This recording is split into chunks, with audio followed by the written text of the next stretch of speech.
Hey, welcome back to my channel. If you're new here, my name is Michelle. I'm going to be a reader today. We're back with another future spouse pick a card reading.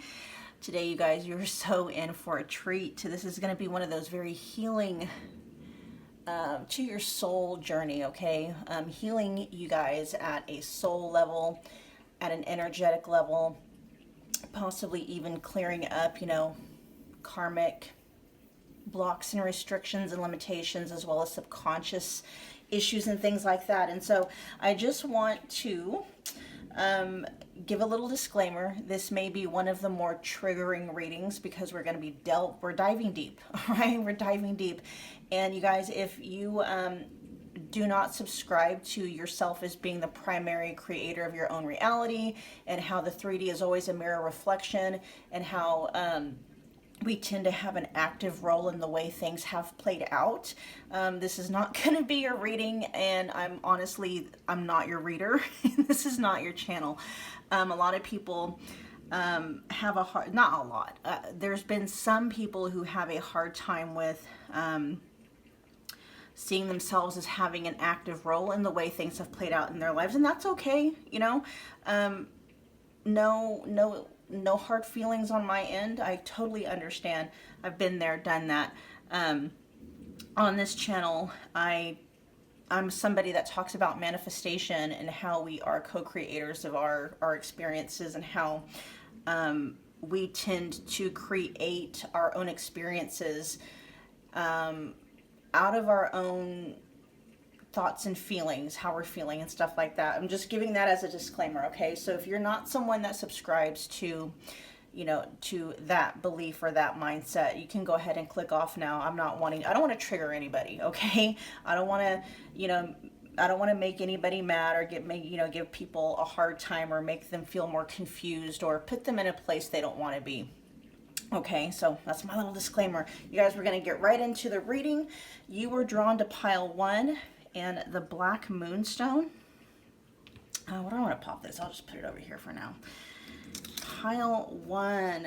So what we're doing, you guys, is we are looking into how you and your future spouse, your journey, your connection, how aligned are you to manifesting in this connection with them or up leveling with them. So pile 1, and I did a lot of this beforehand just to cut out, on time, on camera. You are 78% aligned to either manifesting in this connection, 78% aligned to meeting them, or if you feel you've already met them, 78% aligned with whatever you want the end result to be in that connection, leveling up that connection, okay?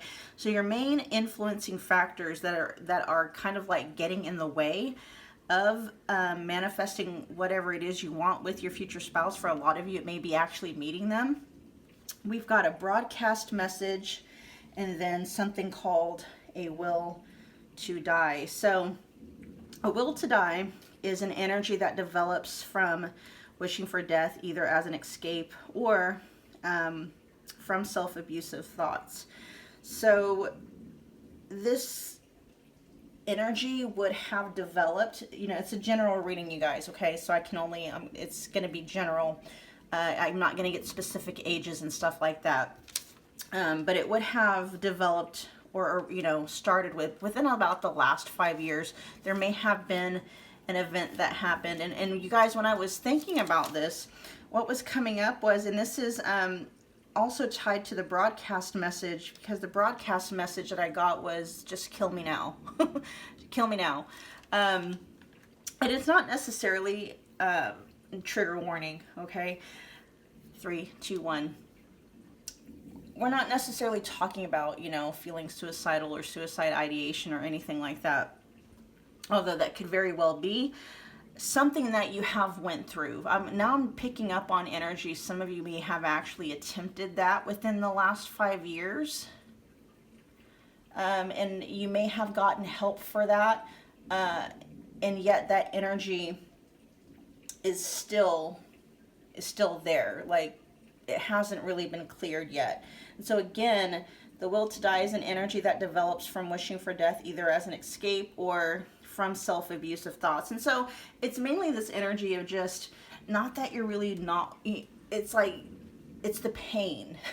That's what you're not wanting to be with. It's not that, you know, you really want, you know, to follow through with that energy. It's like, I just want an escape from the pain, from the disappointment, from the feelings of hopelessness, whatever may be within that, that pain, whatever you would characterize as that pain. And then as far as the broadcast message goes, it's an energy that is continually sent out from the body to other people who receive it subconsciously. It can influence the ability to form and keep relationships, and can attract negativity, wrong people, etc. And so what this could be doing, this energy could be causing you to get in a lot of accidents, maybe close calls, with, you know, death, or it may just also just be serving as a barricade, because you have this energy within your field, this broadcasting message of just kill me now, or, you know, not having it's like not wanting to be around. And so what I'm picking up on, like a bumper or a buffer, it's almost like there's a barricade between you and union with your future spouse. For a lot of you, it's union. You haven't met them yet, because there's this conflicting belief that will give me something to live for, that will make life worth living, right? And so you've got two conflicting energies that are almost canceling each other out, right? So one of the reasons why you're not manifesting connection with your future spouse yet is because you've got these two energies that are working against what you're calling in. Okay, so let's see here what we've got we've got courage and peace. So peace is kind of like the supporting energy that's wanting to come through to help with this connection. So the way that you can clear these, you guys, because these are at an energetic level, and the minute you decide that you don't want to be bound by those energies anymore, it really is kind of, first of all, you clear the broadcast message by running your hand over like your governing meridian, which is going to be like, you start at your forehead and then you go back to the base of your neck, right? And you clear that out by almost using your hand as a wand. You can use like selenite, you can use, you know, maybe an obsidian or something, but if you don't have any stones, I mean, your hand, usually your right hand, but whichever one you feel guided to, it can clear energy as well, okay?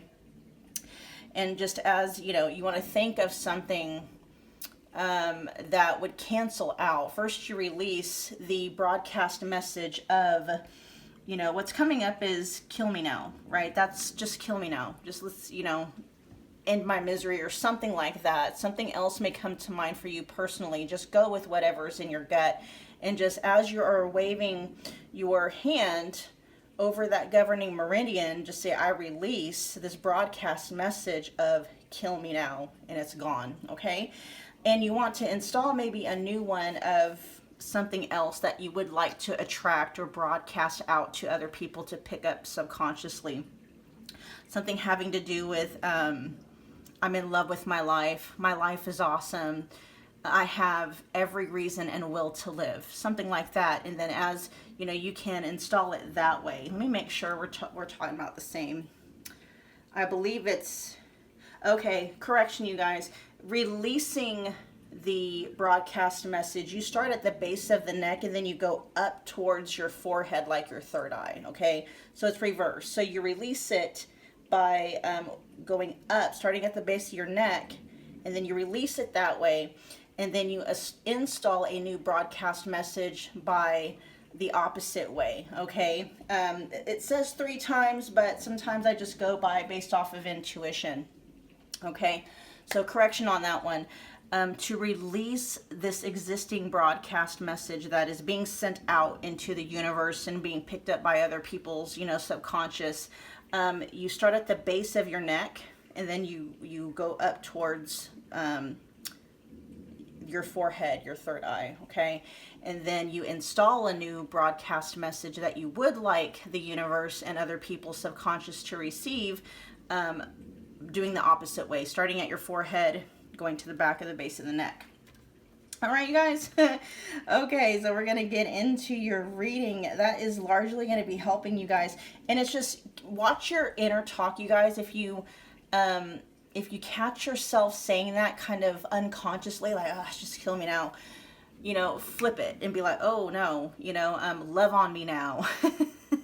Love on me now, cherish me now. You know what I mean? love me now. I mean, that's a great one. Love me. Love me now. I would say worship me now. That's something that came up, but I don't really subscribe to being worshipped. But anyway, you get the idea, okay? You got to switch that inner talk and stuff like that. Sometimes it can just, it's a bad habit that needs to be broken, right? All right, so what do we want to talk about here?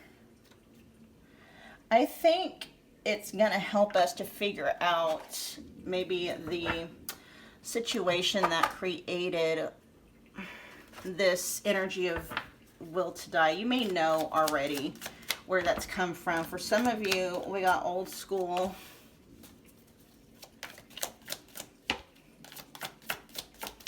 Picking up on traditions, conforming, things not turning out the way that you thought they would. Let's get a couple more. Tell me about this will to die energy.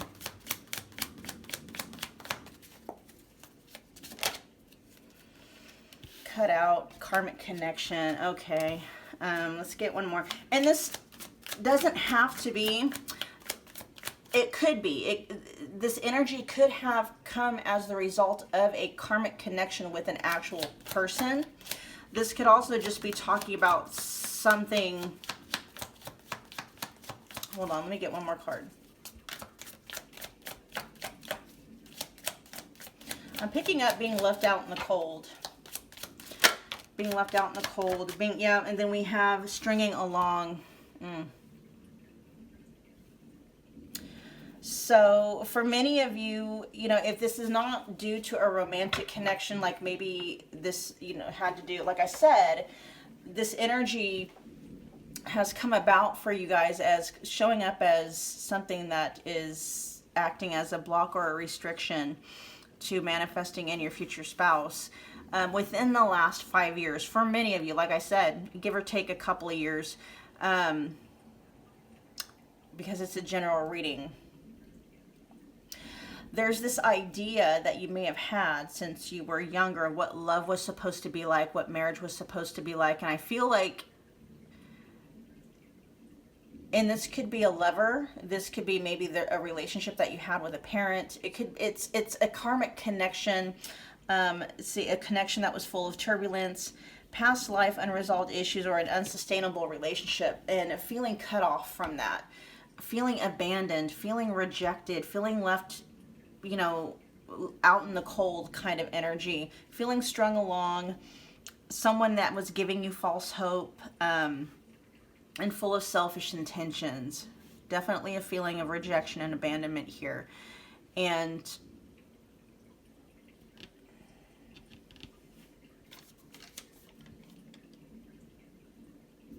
I just feel like the pain got so intense as a result of the ending of that relationship or the ending of that connection.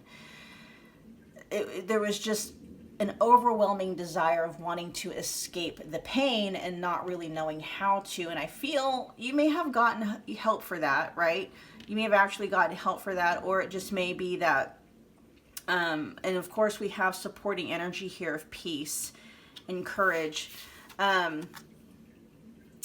supporting energy of peace, and then we've got courage coming around, talking about, you know, having the courage to face life with a different set of beliefs. Because I feel like this connection changed you. I still feel there, you know, there are parts of you, I still feel like you're healing from it. I'm getting a sense, pile one, that you've moved on and you are moving on, but there's still remnants there. There's this movie called Joe Somebody, whose wife left him for somebody else, and he's talking to one of his friends in the movie, and, you know, he was talking about the heartache and how he was able to, you know, he's doing better with the divorce and better with, you know, life without the spouse or whatever, but he was said, but there's still like a hole in the heart, in his heart, that, you know, when the wind hits it a certain way, it still hurts. And I feel like that's kind of where you're at with this situation. Why is old school here? Oh, no. Why is old school here? I'm going to try and keep these readings fairly short. And in order to release that energy of the, you know, will to die energy, is just, you know, finding and allowing yourself to fall in love with your life, with yourself right where it's at, and building a life. And you may already be in the process of doing that, and that's going to help dissolve, negate that energy. What's old school here for? Yeah. It's like you don't know what to do. The future, you're not really quite sure about what the future holds, not really having any plans for the future, or not so much not having any plans for the future, but it's like you built, whether you did it actually like physically, like you built something up with somebody, a home, kids, marriage, or something like that, or this was something you were building up in your mind since you were little, you know, and then things kind of fell apart, and now it's like, I'm sensing this is a huge loss for you.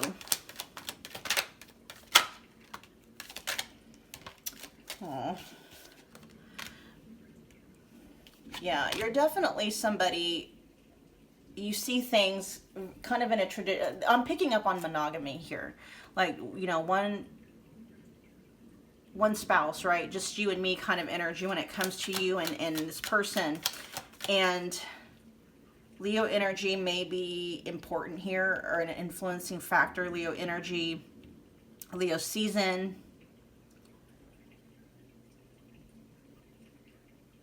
Forsaking all options. And with this, like there was a sense of happiness here.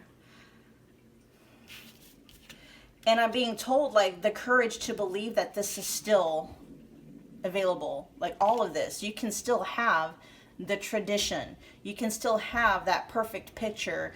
You know, maybe it just needs to be revised a little bit. And having the courage and the faith to believe, you know, in real love again, and making peace with the past and how things played out. I love that the sun energy here actually came up in the upright position. Like, there are other people out here who think and feel the way that you do. You may have a hard time believing that.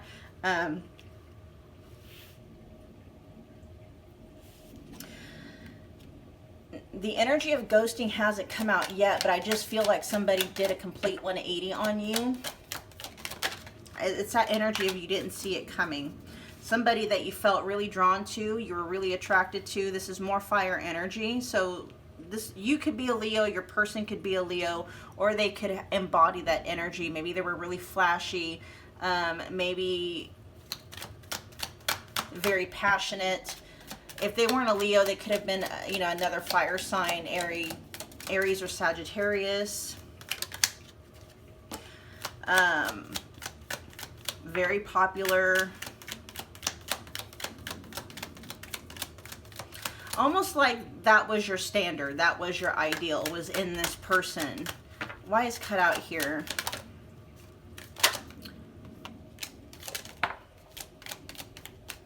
This person caused you to have your defenses up. Yeah. So now you're kind of in this Queen of Swords energy where you're being very, very careful, cautious, and on guard. And you have a hard time now. Anytime you feel these feelings about somebody else, you know, it kind of triggers this caution. Like, you know, you're putting your boundaries up, putting a wall up, instantly on the defense, because it's like the last time I felt this way, I was abandoned. My dreams were dashed. My dreams were shattered. That kind of energy. I feel like, you know, a lot of you in pile 1, you guys were in love. You guys had really big hopes and dreams for the future, and those really kind of felt like they were dashed. And now it's got you in this Queen, where I feel like you were feeling the warmth. You were basking in the warmth of the glow of this person, and really what they were doing were they were connecting you to your own warmth and your own inner glow. And I'm feeling you don't feel comfortable being in the space of being, you know, the Queen of Swords. The energy is not, it's more mental than it is emotional. I'm not saying that the Queen in the upright position is, you know, and the Queen of Swords in the upright position is disconnected from her heart space, but very much more, you know, head over heart. Not outwardly as expression, not emotionally expressive, not so free with her emotional energy, that kind of energy, right? What's karmic connection here for? Queen of Swords energy, that could be air energy. So Gemini, Libra, Aquarius. Why is karmic connection here?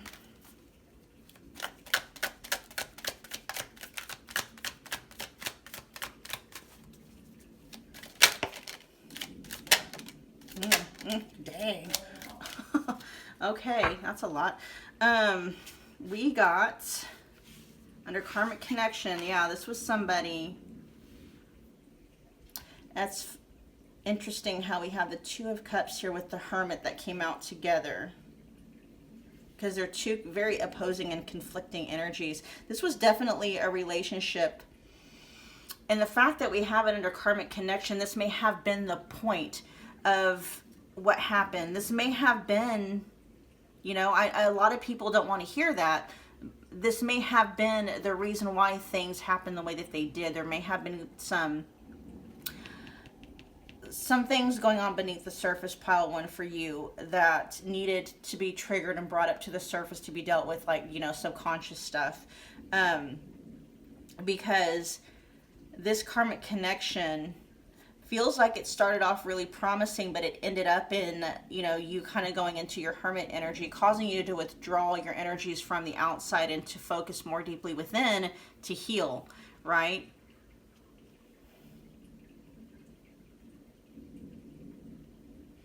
The Hermit is kind of like an expansion or a progression of the Eight of Cups energy, where the, you know, in the Eight of Cups, the card itself shows someone abandoning all their cups and going up towards the mountain to be alone, to do some self-reflection. And here, this is what, you know, this is what the Hermit is currently doing.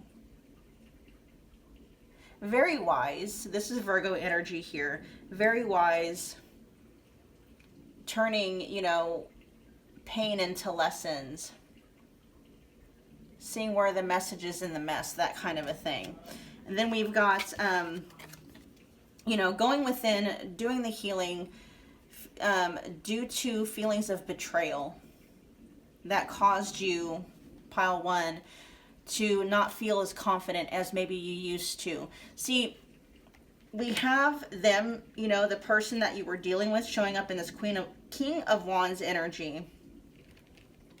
And I feel like when, you know, prior to maybe meeting this person, you may have been in your Queen of Wands energy, but honestly, with karmic connection, this is what you're not understanding. This may have been subconscious. This may be due to subconscious patternings. It could be past life stuff if you believe in that. Because consciously, we can feel confident. We can feel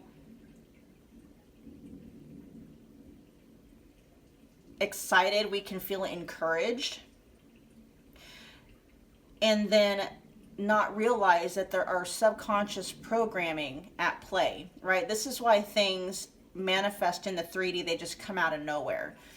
So it could be in the message that's coming through, pile 1, is you are the Queen of Wands in the upright position, but there were blocks, restrictions, soul level limitations, things like that. Basically, you can think of it as karma.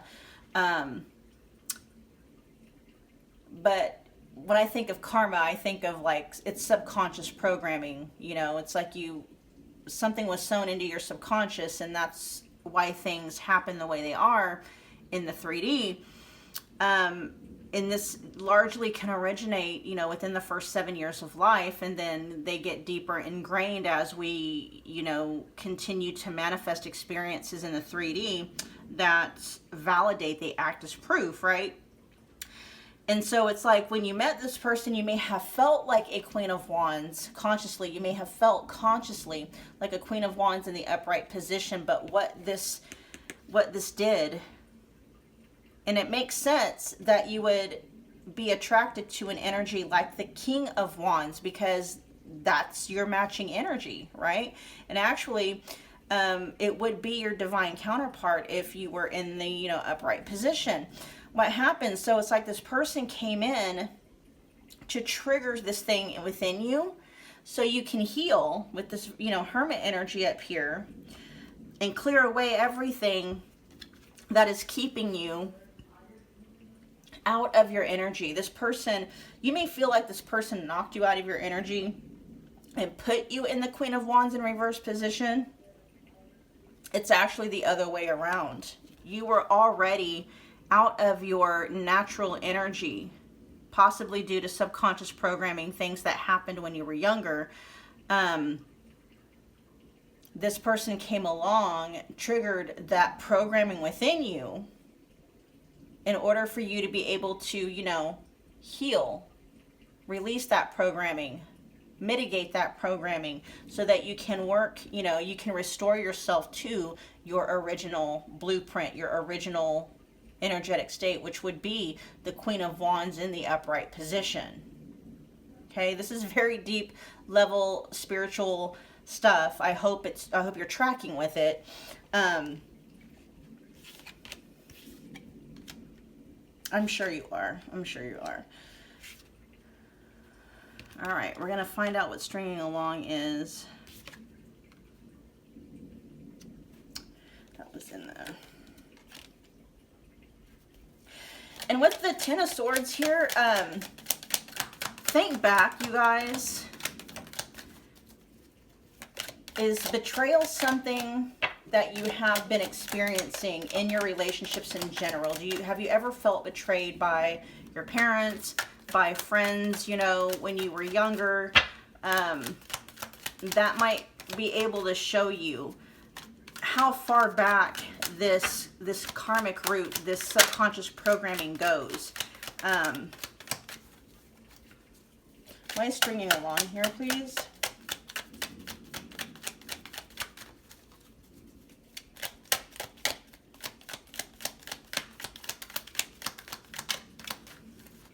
You guys comment below. While I'm shuffling, you guys be sure to comment below. You know, like I said, these are a little bit more of a heavier topic because we're delving below the surface into, you know, our shadow, really dealing with what is causing us to block and delay our blessings. And it's never a pleasant thing to face our shadows, right? Our deepest, darkest fears and our shadows. So just comment below. Let me know what you're thinking of the reading so far. If you have any questions about the blocks and restrictions that I'm talking about, just, you know, pop them in the comment box below. I will answer as I can. Okay, here we got, and actually this came out in the reverse position with stringing along. We got the Knight of Pentacles. It actually came out crossing. So stringing along, and then Pentacle energy is especially the Knight. This person you may felt like you were strung along. This is I'm picking up energy of somebody of an extended, like there was always a promise of like an engagement on the table, or a promise of marriage, or a promise of something, but they never delivered. And the fact that this is in the reverse position, I don't know if I want to say that. I don't know how I want to say that. Definitely picking up on selfish intentions. You may already know this. You may already have realized that this person made a lot of, like, the promises they made turned out to be very empty, and that they were telling you what you wanted and needed to hear in order to, I'm hearing, keep you on the back burner. You guys, I'm so sorry. These messages are coming out the way they are coming out. They're very blunt. You know, I don't want to trigger you. That's just the way they're coming out, though. You know, my apologies if, you know, this is opening up old wounds or anything like that again. If it is, you guys, please go to my other channel. It's linked in the description box below. It's all about healing those emotional triggers. It's all about getting over, you know, really difficult, painful experiences and traumas from the past and stuff like that. Okay. Let's see, what else? Yes, person was sneaky. Sneaky. I'm just picking up this energy. This person, unfortunately, they knew what they were doing. I'm not going to say, because again, it's general. You guys are going to be able to kind of intuitively know this or not. I'm not going to say all of their, I'm not going to say like they were promising marriage and they knew they were never going to follow through. It was more of an energy like maybe they wanted it at the time they said it. It was something they may have aspired to, but there was definitely something within them that kind of knew that's not what was going to happen, right? They were very strategic, though, about keeping your energy around.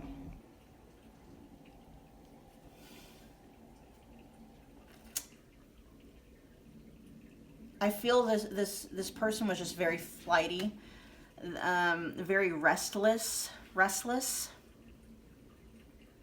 and that's on them. That's there's something that they're running away from. They're running away from themselves, is what they're doing. See, we have we got the Seven of Swords here, running away from the Page of Swords in reverse. Your person is running away from themselves, what they don't like about themselves, and really it's just this, I'm feeling boredom is what's coming up. They're bored. They get bored very easily, and they project a lot out. So it's not that, and this is how they are. This is a pattern for them. Very flighty, very immature, very childish.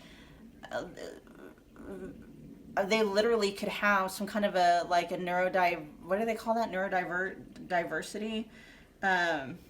Like ADHD, or like, I'm just hearing like they got the attention span of a gnat. They don't hang around for very long. Although they could have strung you along for what was a long time or felt like a long time. But they are running away from themselves. They're trying to outrun their own programming, okay? Which is, you cannot do. You cannot outrun your own programming. It pops up, right? Let's get some advice, what you can do to kind of help increase your alignment with your person or your future spouse, I'll say. Let's see, is there anything else that wants to come out from this deck? We have Chameleon, changing parts of yourself in order to fit in or to be chosen. I feel like this may have been something maybe you did do this, or this was something that you were wondering, like, do I need to change who I am? And I can kind of relate to that. You may think that it's like, well, maybe I'm only attracted to certain types of personalities, so maybe I need to try to force myself to settle down with a different kind of a personality. Don't do that. It's okay. And don't try to fit yourself into a box that you were never meant to fit in, okay? Here we have the questions. It says, can you welcome and let go of wanting to fit in or wanting to be chosen? For those of you that are not familiar with the releasing process, releasing emotional energy, releasing trauma and stuff like that, That's going to feel like a very counterproductive and counterintuitive question. Just check the description box below. There's a video on that channel called Releasing the Wants. It's gonna really spell out to you why you would want to release wanting to be chosen. If you think about manifesting, and if you manifest what you're feeling, and if you want to be chosen, that's normally coming from a space of feeling rejected, right? So you kind of get an idea of why you would want to let go and welcome wanting to fit in, because that's coming from a space of feeling rejected. And then it says, go deeper, welcome and let go of feeling judged or rejected. And I'm even hearing criticized. This person may have criticized you quite a bit. I am picking up on projection quite a bit, especially with this Page of Swords in reverse energy. I feel like this person may not have had a lot of a filter. They may have just said what the first thing that came to the mind. They may have been very blunt, and that there may have been some very hurtful things that were said as they were in the process of, you know, cutting you out of their life. All right, pile one. We're going to end the reading there. I hope that it resonated. If it did, be sure you are smashing that like button for me. Again, comment below. Let me know what pile you picked. Let me know how it resonated. Share and subscribe if you feel led to do so. Pile one, I'll see you at your next reading. Thanks for hanging around.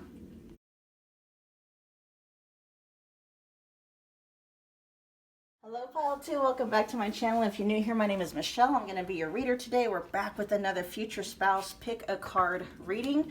Today, you guys, it's a treat. Okay, we're going to dive in deep. We're going to look in to anything that might be blocking or restricting or delaying your connection with your future spouse. Okay, so just a disclaimer, this is one of my more triggering readings because we dive deep, you guys. We get into past stuff, past life stuff, and I am also someone that subscribes to the belief system of we are the creators of our reality, and we have an integral part to play in the way things have developed in our experiences so far. And some people, you know, they don't like that. They get kind of triggered by that. And so, you know, if you're someone who doesn't subscribe to, you know, that belief system, you know, no hard feelings, and, you know, nothing against that, you know, your way of thinking at all. It's just, I don't want to trigger you. I don't want to say something that may confuse you or make you feel any certain type of way about yourself, you know what I mean? And so I'm just giving you that disclaimer now. This may not be your reading, I may not be your reader, and this may not be your channel, okay? I definitely don't want to cause you to question things, you know, in a bad way. Question yourself or make you feel bad or trigger anything that you may not be ready to face yet, okay? So anyway, we're going to move right into the reading. You guys were drawn to pile 2 in this Amazonite palm stone. We're going to pop this lovely one over here. And so we have the energies of, we got letting go, and then supporting energies here, we got protection and the nature cycle. And we'll see what is being presented here and what this stuff is needed. And actually, what I'm going to do, you guys, I'm going to read from the book for nature's cycles, so we can kind of see what is going on there for you guys. 31. All right, so it's the Malachite pentagram, having to do with nature cycle protection. It says the pentagram has long been a symbol of balance between the 5 elements and how they work in harmony with each other: earth, air, fire, water, and spirit. It says drawing this card means it's time to find balance within yourself and reconnect with nature. Listen to what your body tells you and what others see in you.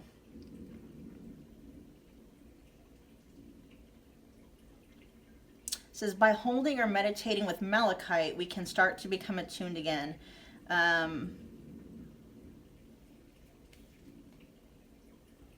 Malachite is also an extremely beneficial stone to bring issues and toxic thoughts to the surface, which lends itself as an unlucky stone for some. Okay.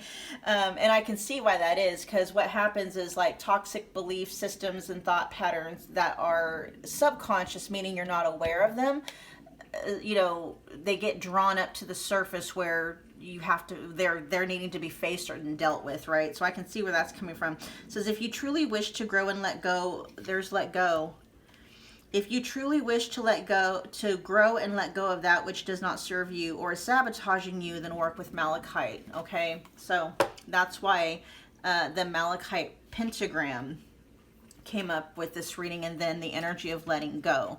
We're going to get into, let's see, what your blocks and restrictions. So pile 2, it looks like you're pretty well aligned with your future spouse in terms of manifestation, like manifesting in a connection if you haven't met them yet, manifesting in that meeting, or just manifesting like up leveling, producing the outcome that you want if you believe you already know them. So the 2 main influencing issues that are acting as blocks and or restrictions or limitations or delays is a vow of chastity from a past life, which can result in childlessness and or sexual dysfunction in this previous lifetime. And then something called a trapped picture in the mind. Okay, and so intuitively what I was picking up on when I was delving into the energy of what was keeping you and your manifestation of your future spouse apart, and specifically looking into this trapped picture in the mind, it's like this trapped picture in the mind, let me actually tell you what it is, and then I'll tell you what I saw, okay? Okay, it says the trapped energy of a picture in the mind, it's a subconscious, says the subconscious will attempt to fulfill this image and will direct or misdirect behavior to make sure this image comes true. It often interferes with goals and relationships depending on what the image is of. And so I will say what I picked up on when I was tapping into this energy pile 2, this trapped picture in the mind, it's something that you yourself experienced. And I'm picking up for a lot of you around the time of maybe 3-4 years old. Definitely it was within the first 7 years of life, something that you saw with your own eyes. For many of you, it's not something that you yourself experienced. I feel like it was something you were looking. It was an event that was happening to someone else that you walked in on, you witnessed with your own eyes, and there's like this picture. It's like you took a snapshot of that. It's like a still image, or it's a clip. It's a looping pattern that you're keeping, that's stored in your brain and your subconscious, this trapped picture of the mind. What else did I have here? Yeah, you witnessed it. Of course, it's it's a general reading, so a lot of you kind of already know what that might be. I'm honing in on 3 to 4 years old, but it could be within the first 7 to 10 years, just depending on where you're at. Within the first 7, actually, is what's coming up. And it carries there's guilt, confusion, and resentment energies tied up in with that mental snapshot that you, like what you experienced happening to somebody else. You felt, left you with feelings of guilt, resentment, and confusion. Okay, so that might help you identify what that event might have been. Let's see about releasing that. Okay, so in order to release that trapped picture in your mind, you can use your hand as the wand, or you can use a crystal. It doesn't have to be an actual wand. Like this is a selenite wand right here. I mean, you can use like a crystal, and you start at the the third eye chakra or the forehead, right? And then you kind of use your hand or a wand or something, and you run your hand over what is called the governing meridian. So you start at your third eye chakra, and you go up and over the top of your head to the base of your neck, okay? And you do that 3 times. You just wave your hand or a crystal or even a magnet. You can use a magnet, and it will help to release that energy. And as you're saying it, I release this trapped picture in my mind. You know, you can say whatever comes to mind intuitively. Okay.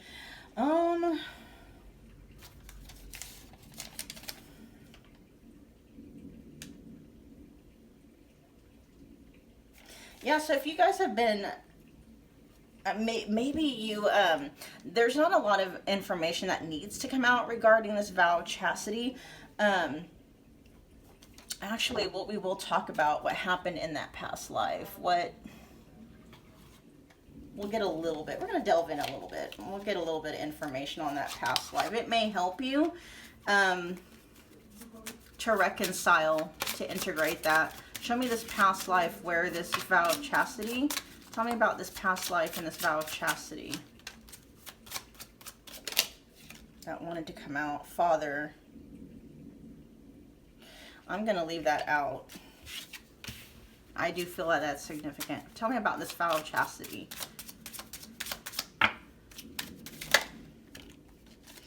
Communal living. Ships. I'm going to get, what, 2 more?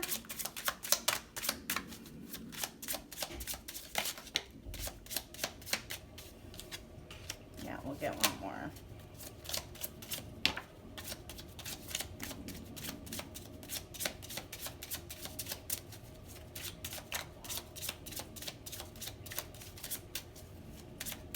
Often a vow of chastity is made, it can be to another person or to a spiritual authority.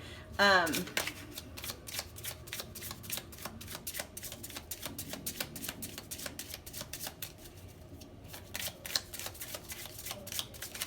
do believe in this actual deck, and here we got trust and faith. Yeah, I am kind of picking up on this energy pile too, as far as this past life goes, where this vow of chastity. I just feel, you know, I'm not necessarily like a monastery or like a Buddhist, or I'm just picking up where you dedicated your life to the community. You guys, sorry about my son in the background. He's playing video games and he gets so loud when he's playing. It's annoying, I'll be honest. It's really flippin' annoying. Anyway, my grown ass son, he's gonna be 19. He'll be 19 in April. Anyway, so in this past life, you took a vow of chastity. There may have been other vows taken, but I was just tapping into what was blocking specifically your ability to fully manifest in this connection with your SP, with your future spouse, okay? And this past life, there was a past life where you took a vow of chastity. I don't know why father energy is showing up here. We're going to get into it, okay, you guys? We're actually doing a past life reading for you guys. Which, you know, it's going to serve as something. It wouldn't come up if it wasn't. So what's father here? Tell me about this father energy in pile 2's past life.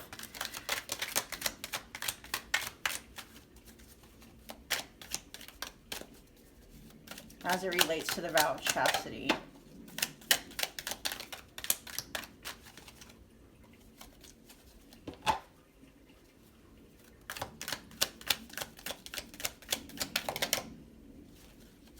There's this overall energy, okay, and I was picking up kind of on that as these cards were coming out. You had a very, very close bond. Healthy, okay, we're not going, it was a healthy, loving, compassionate energy, a very close bond with the father figure from that past life. Very dedicated to this person. Loved this person, they loved you very much. It was a very healthy, appropriate relationship, okay?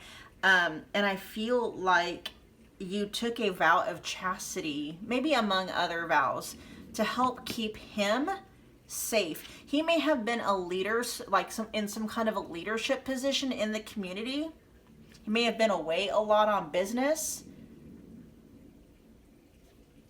And your vow of chastity was almost your way of like protecting him, protecting his bounty, protecting his business, just protecting him. There's a lot of wanting to protect him because, you know, you felt like he may have been overworked. His health may have been, he had a lot.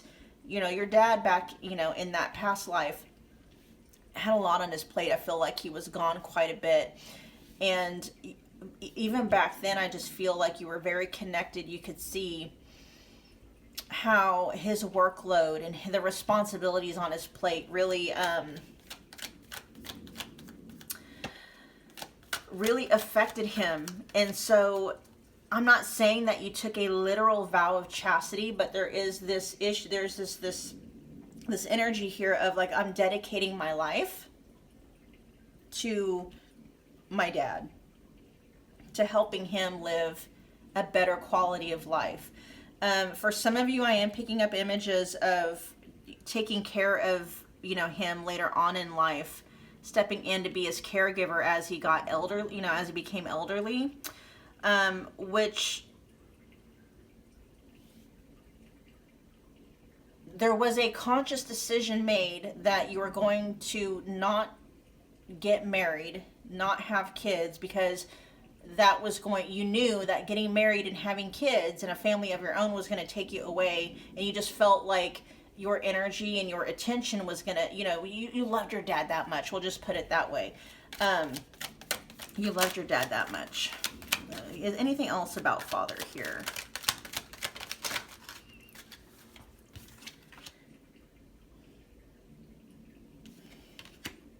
Yeah, your father back in that past life, overworked. Eight of Wands in reverse and the Queen of Wands in reverse here. Overworked. All this wand energy. Very much a man of action. Very dedicated to his community. To the community surrounding him.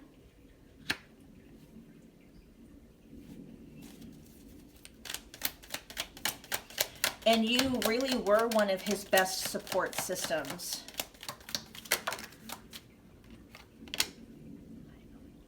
Wow.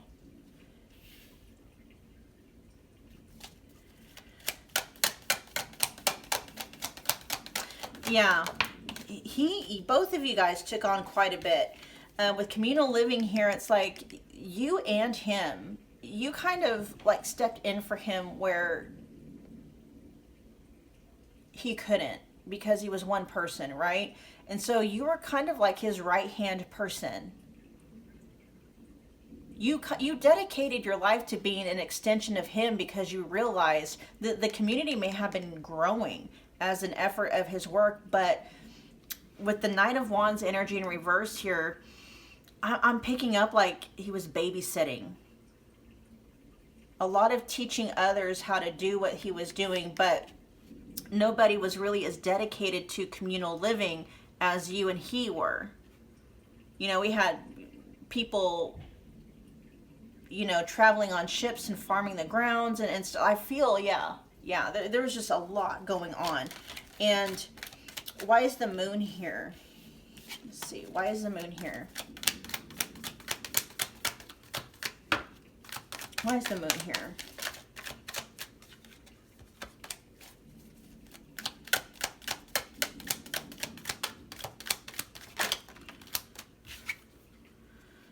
A lot of hard work. You never knew. Having to put up a lot of boundaries. I feel like this is babysitting because you never really knew. And communal living, I am picking up on farm and livestock, like both. There was too much responsibility because there weren't enough people willing to step up and take, you know, things off yours and, you know, your father's plate, basically. And you never knew when things were going to fall through. It was like a constant battle keeping, what do they call that? A well-oiled machine, or running a tight ship, something like that. And it was very difficult because you had a lot of Knight of Wands energy in reverse, like running around. Why ships here?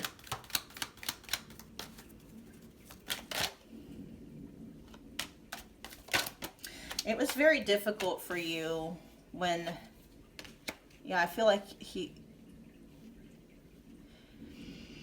there may have been somebody you were attracted to that went away. So the vow of chastity could have two different things. You may have grown up around somebody that you were very attracted to that was never able to get off the ground, especially here with the Ace of Wands in reverse and the Three of Swords. So it's like, well, you know, if I can't be with that person and my dad's over here I'm just going to dedicate my life over here, because there is this feeling of somebody may have offered you their cup of love. You may have fallen in love with somebody. They may have fallen in love with you, but it was never able to get off the ground and start. I feel like this person may have been shipped away. That could be literal, as in like there is a slavery card in that past life deck. They just could have immigrated somewhere else. They could have left to go somewhere else. The death card's not coming out, so just something about someone moving away. Someone that you were wanting something to start with and it just never, yeah. And then under farm, we got the Three of Pentacles, yeah. So you helped, you essentially just sacrificed love relationships, getting married, having kids, and, you know, having any kind of relationship like that. And you eventually, you sacrificed, you know, even sex. It was a vow of chastity, like you just weren't going to go there. And, you know, why is trust and faith here? You dedicated your life and your time to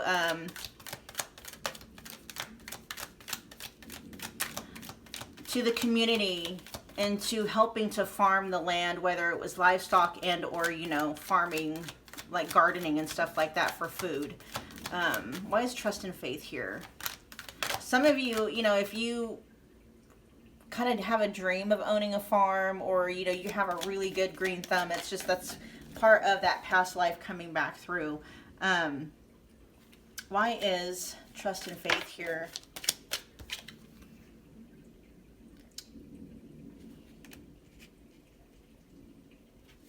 Six of Wands energy in reverse. Why is that here?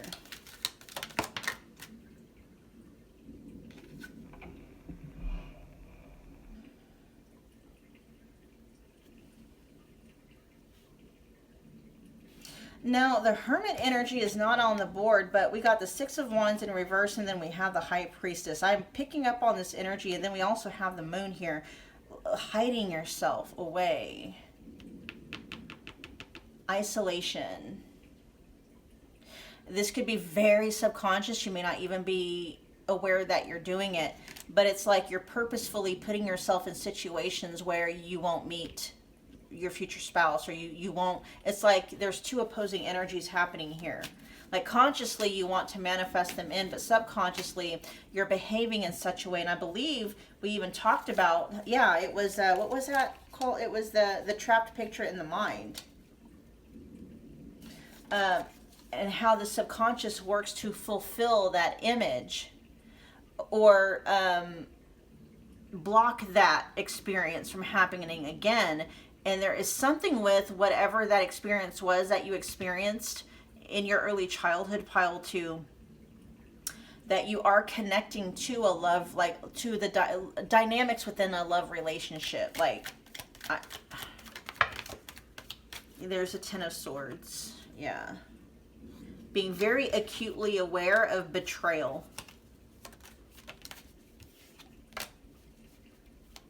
Oh, and you behaving in a way that is almost kind of like, it's subconscious. I'm picking up for most of you, it's subconscious. You're not, you may be aware of it now that I brought it up. You're like, oh yeah, I do see how I'm doing that.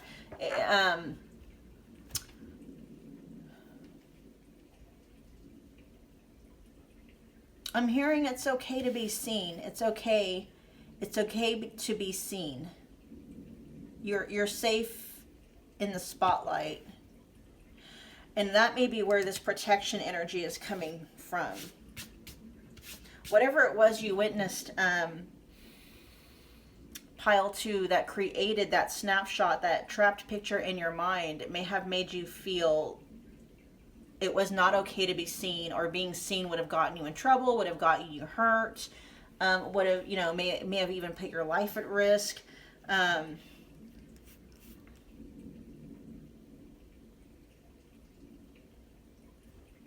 With protection here coming out, we got black tourmaline and malachite. That may be a pair that you may want to work with. What's coming up too with letting go, this stuff is wanting to come to the surface to be dealt with, but when subconscious programming and traumas become, you know, go from being subconscious, which means you're not aware of them, they're running beneath the surface. The only way you can detect that they're even there is by what is happening in the 3D, right? But then when they come up to your conscious awareness, you're thinking those thoughts and you're feeling those feelings, and it puts you right back into that scene as if you are reliving it. And so with protection here, along with malachite and letting go, there may be a need, you guys, to and you may have already been dealing with this with, like, you know, a licensed professional, that, you know, a psychologist, psychiatrist, a counselor, something like that. To help you process whatever trauma. Again, I believe the emotional energy, it was guilt, resentment, and confusion that came up. That was like burned in your subconscious mind. All right, what can we do for pile 2? What can pile 2 start to do now that will help to mitigate this energy here that's been messing with their alignment with manifesting in their future spouse? Ooh, dang it, didn't mean to. Pampering. Is there anything else that wants to come out? Says you deserve to be pampered and spoiled. How can you show up and show out for yourself? What needs are needing filled, and act accordingly? Let's get one more for pile 2. Oh, wow. So we got 3 more. We'll take them. We got boundaries here. It says lines in the sand need to be drawn. Your boundaries train others how to treat you. And the question is, what behaviors from others and from yourself have you been tolerating? So, and I always talk about the difference between boundaries. Like, boundaries is kind of like a fence, right? It keeps the bad ones out and lets the good ones in, as opposed to like a wall. Walls keep everybody out, right? And then we also have gratitude. It's the easiest feeling to access and purpose. Having a hard time feeling it real, or if you're having a hard time feeling it real, use gratitude as a springboard. What will you feel thankful for when you're experiencing your wish fulfilled, which in this instance would be, you know, union with your future spouse. Start feeling that way, start feeling that way now. And we're talking about programming in or imprinting that desire, that image, like replacing the trapped image in your mind that's been blocking you from being able to, or blocking, restricting, delaying your ability to manifest in that union, and replacing it with something that is actually going to help manifest them in. And you can anchor that, you can program that in. It's the emotion, when you link it to that image, is what actually imprints that into your subconscious. And when you imprint something into your subconscious, that is where we manifest from. You will start to manifest that scene will manifest, right? And so it's the feeling of gratitude that you can use as the emotional anchor that will imprint that into your subconscious mind and replace the current trapped picture in the mind. Okay, and then we got safety, which doesn't surprise me because we got protection, and then malachite here. It says wanting to feel physically or emotionally safe. And then we have, can you welcome and let go of wanting to feel safe? Something similar would be wanting a feeling of security, a feeling of comfort. And if that question, can you welcome and let go of wanting to feel safe, if that throws you for a loop, if it doesn't make sense, and if it feels counterproductive or even counterintuitive, this is coming from something called the releasing process, and it has to do with releasing the emotional glue that binds or keeps, you know, your subconscious programming in place, whether it's good or bad. And the way that we handle emotional energy is a lot different than how we manage mental energy. And so when you think about wanting something, like in this instance, it's talking about letting go of wanting to feel safe. When we want something, it's usually because we're in a feeling state of lacking it. We feel that we lack it, we are lacking it, we want it because we don't have it, right? And if we manifest our feelings, which a feeling is like a thought that is charged by an emotion, if we're feeling unsafe, we're feeling uncomfortable, that's what we're actually manifesting. And so you let go of wanting to feel safe, wanting to feel comfortable, and then we start to program feelings of comfort and safety. And really all it is connecting ourselves, you know, to the part of us where we always know we're safe no matter what, right? The part of us that feels unsafe is usually that part of us that is heavily identified still with the human body, which, you know, in your soul evolution, as you become more in touch with who you are as a divine creator of your reality, you start to realize that, you know, who you are is not your body, you're not your mind, and you're not your thoughts. Who you truly are is above and beyond all of that. Even beyond time, space, and matter, who and what you truly are can never extinguish and can never, you know, can never die. And so as we start to shed that part of our identity where we feel like we're, you know, we're finite, we disconnect our sense of identity from our body, from our thoughts, and from our emotions. We start to realize I'm safe no matter what happens to me. I'm, you know, even if I release this physical body, I'm still here, right? Even if I'm no longer in this body, you know, I'm still here. And if I choose to, I can always, you know, inhabit another body. I can incarnate in another body. I can start over again. I can do, you know what I mean? And so wanting to feel safe is usually coming from an egoic need of not feeling safe, wanting to feel safe because you don't feel safe already, you feel threatened, you feel uncomfortable, things of that nature. I hope that makes sense. So these are some of the things that you can work on, pile 2, that can help you to, you know, take some steps that you can start to take to align you to your future spouse, okay? And then just reflecting on the energies and the information here that we went over. And I'm going to go ahead and close your reading out here. I hope that it resonated. If it did, be sure you're smashing that like button. For me, it's a wonderful way to energetically donate to the channel. Also, be sure to comment below. Let me know what pile you picked. Let me know what you thought, if it resonated, how it resonated, all that good stuff. And then share and subscribe if you feel led to do so. I will see you guys again very soon. Thanks, pile 2, for hanging out.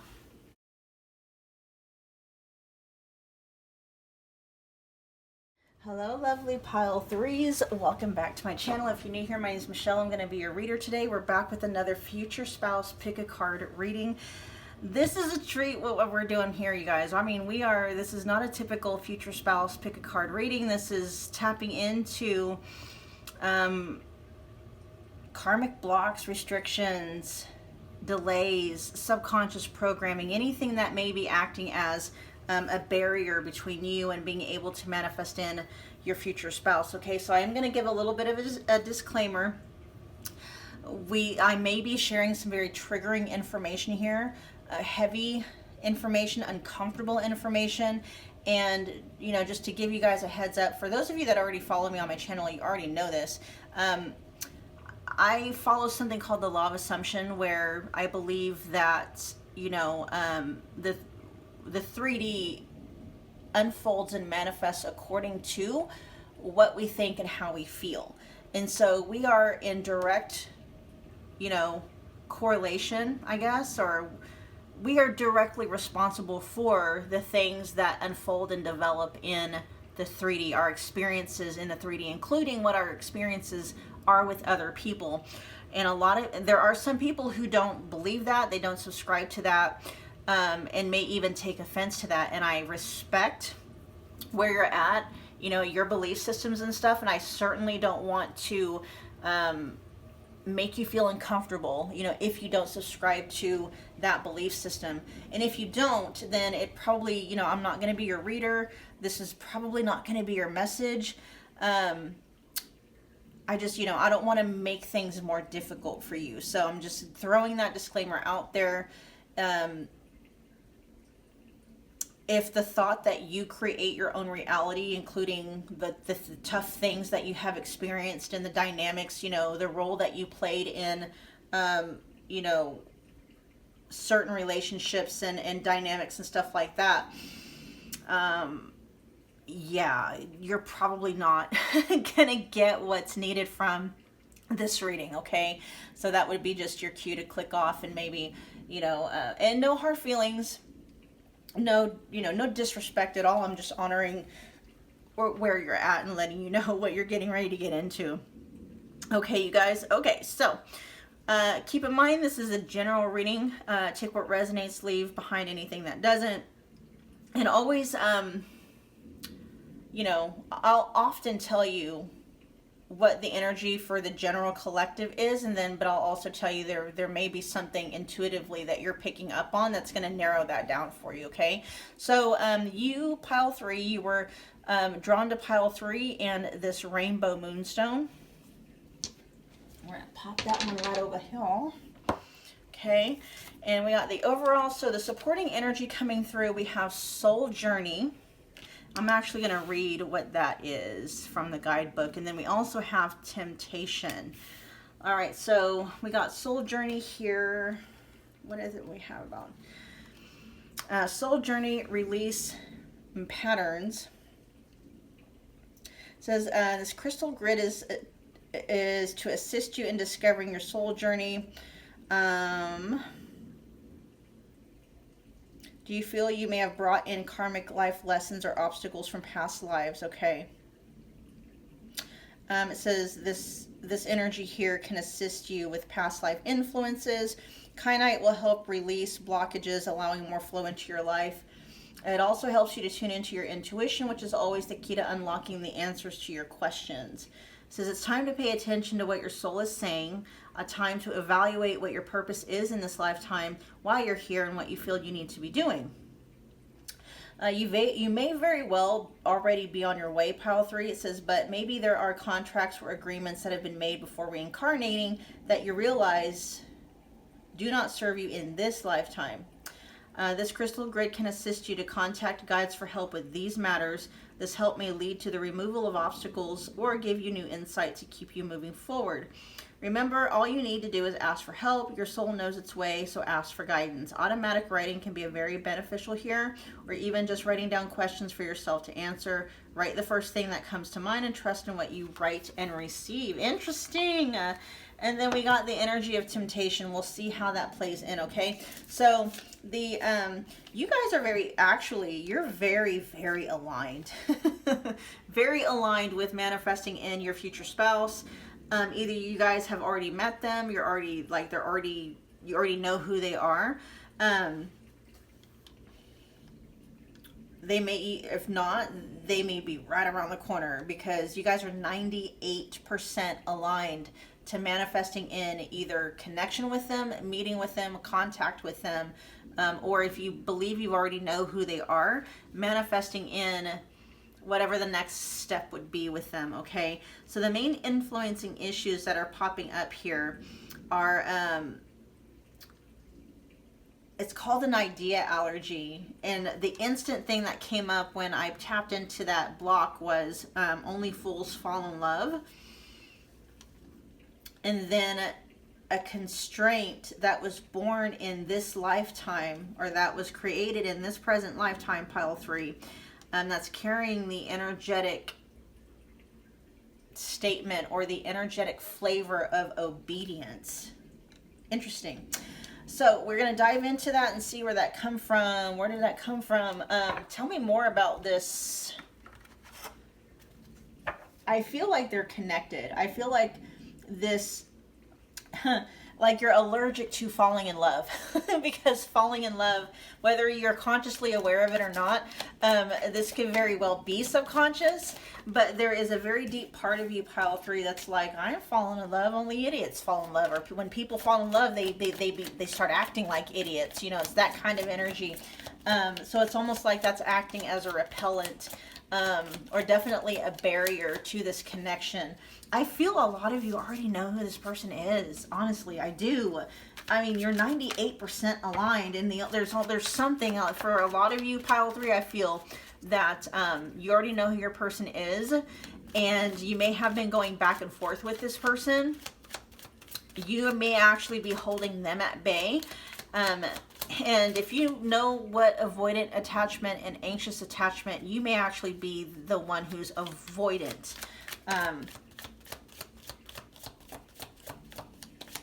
Tell me about this idea, allergy, and this constraint. Tell me about this idea, allergy, and this constraint. For some of you, this may have been, like, you may have been, for a lot of you, I don't think it was a personal experience. I think you saw other people.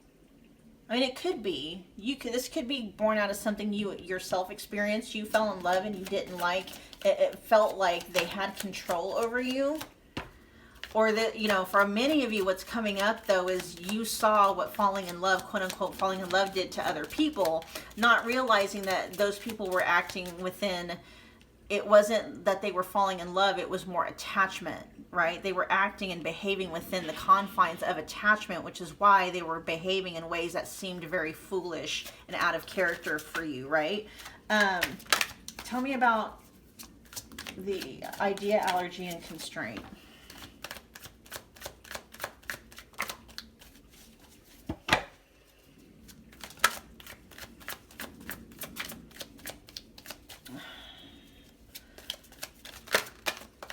Okay, we got hot and cold.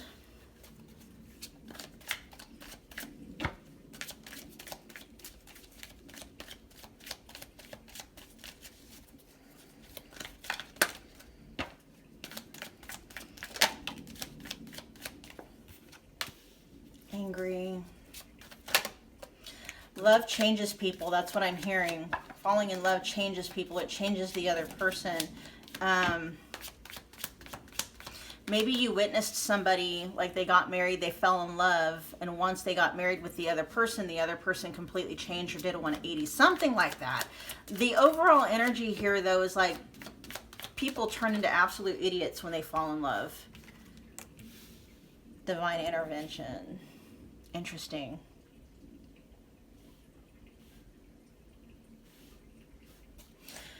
So we got sending mixed signals, inconsistency, and then inscrutable lack of clarity under hot and cold. So you may have seen this dynamic play out where one person was all in and then the other person was in and out all the time. Resentment, invalidated, mistreated, being triggered, and then self-delusion with not seeing reality clearly, lying to yourself, false notions about things, and then divine intervention with angels are helping. I'm hearing spirit guides. Trust the divine plan, and then believe in miracles. Oh, look at that. Okay. We're going to clarify. I'm picking up from you, pile, and of course, you know, put it in context. For most of you, I'm feeling like you're the ones that are kind of on, you're the flighty energy within a relationship, or you get to a certain point with, you know, intimacy, and something is triggered and you want to run. Like, I'm picking up mainly that's your energy. This may also be, if that does not resonate, that could simply be saying that's what you're afraid of. That's what you're afraid of. And so you're afraid of, you know, there's a part of you either way that is actually kind of afraid of giving yourself fully to the connection, or to, you know, manifesting in a future spouse, because of this hot cold dynamic, whether you are fearing that being triggered in yourself or that being triggered in someone else. And there's this thing of like, either I'm gonna start acting like a fool, you know, because of being in love, or the person I'm with is gonna start acting like a fool. You know, because there's just this overwhelming feeling of, you know, love turns people into idiots, is basically what I'm hearing.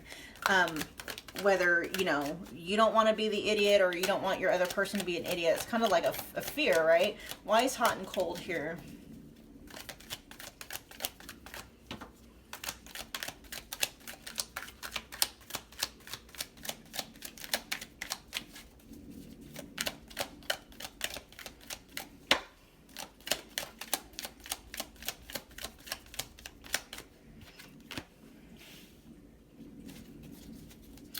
You know what? I want to know why temptation's here. Why is temptation here?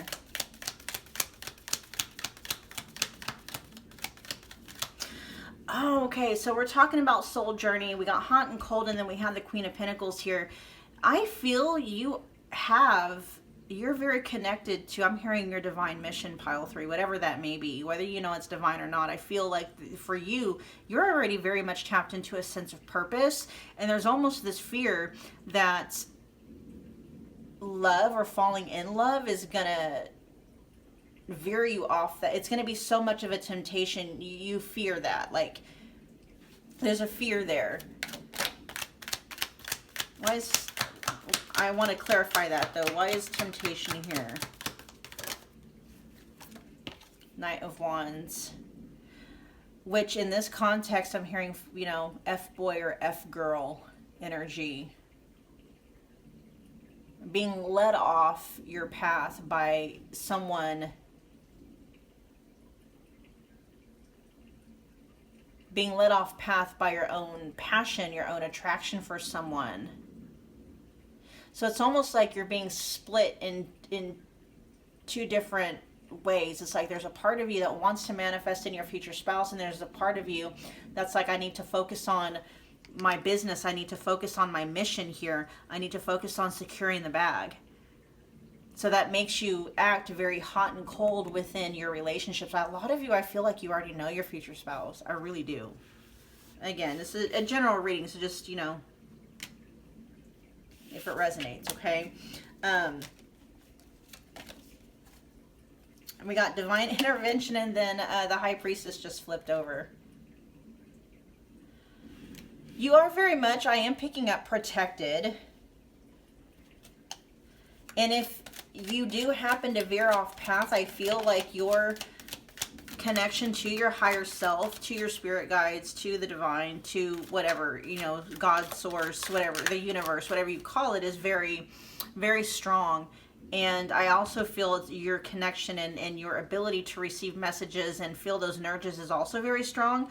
And so it's like you can rest in that you're a lot stronger than what you may believe yourself to be. It's like you actually do have the ability to fall in love and pursue, you know, your whatever your soul purpose might be, or your soul journey, and stay on it. It's like you're actually a lot stronger. I'm seeing the Strength card come through, which in this instance would, for me, mean like self-discipline, like your will, your strength, and your willpower, and, you know, your self-discipline. If it were to be tested, you'd be surprised at how strong it actually is. And then we have the Nine of Swords in reverse coming up. Why is the Nine of Swords in reverse here? Yeah. We got the Eight of Swords.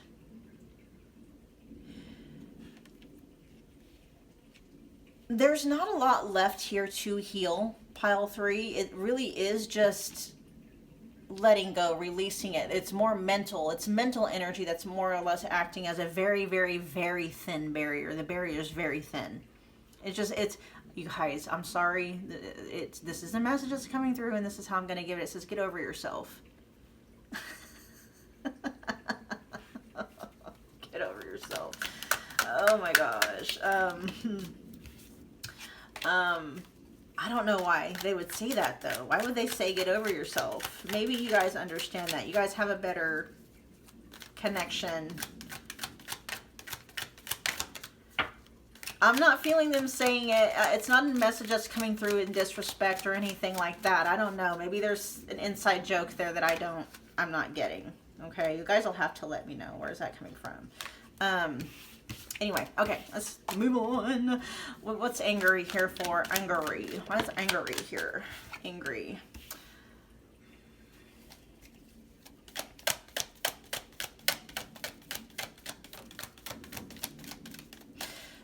picking up on very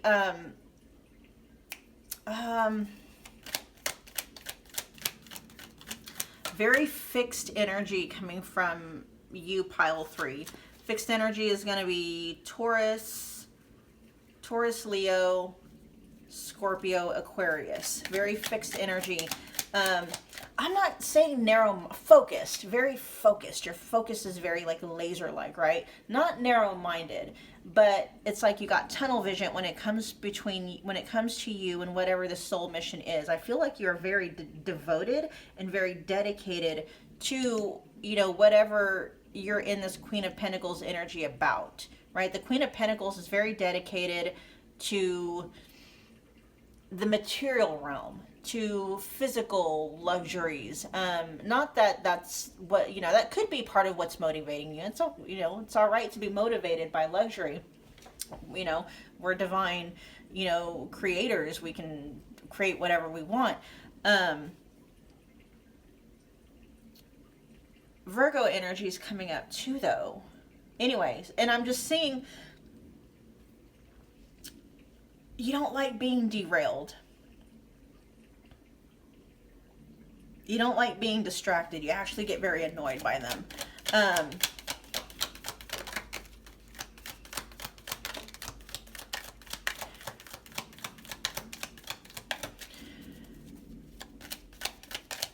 Let's get one more for angry. There's almost this feeling of disdain, you know, and if you're not really quite sure if that's not quite resonating, like get very still and sit with it and just get real curious, pile 3, and ask yourself,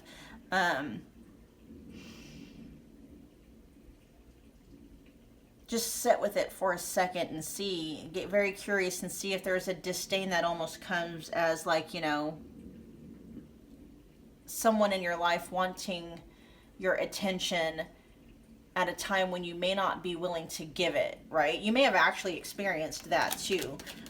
Feeling like giving attention and time and focus to a future spouse or a love interest is going to take away from the future you're trying to develop, or actually get in the way of it, right? So it's like you're putting love on the back burner. Why is the 4 of Swords here under angry? Pulling away your energy, yeah.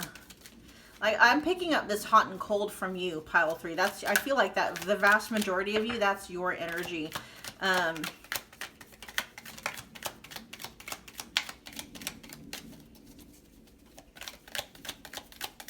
It's almost like you just, yeah. Ideally, it's like you do want love. There is a part of you that does miss that companionship, and at the same time, it's almost like you feel like it would just get in the way, right? Pile 3. Give me one more for angry. Why is the 4 of Swords here? I'm hearing I don't have time for it. I don't have time for it. I don't have time for that mess. It's not, it's like I don't have time to take, you know, to worry about anyone else's needs or wants or things like that. It's like all your time and your attention is going over here towards this soul journey, whatever that may be.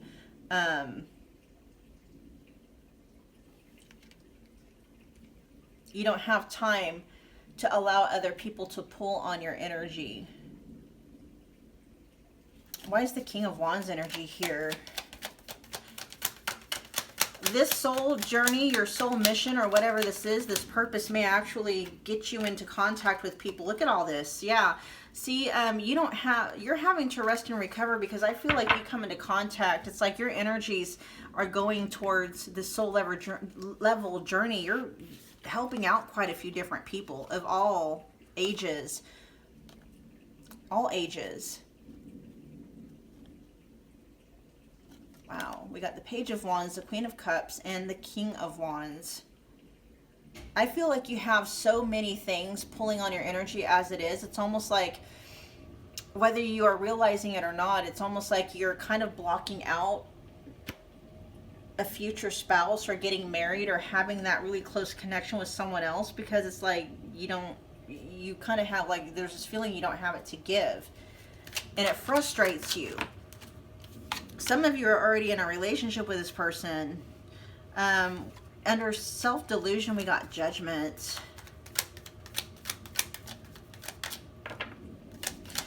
Why is self-delusion here?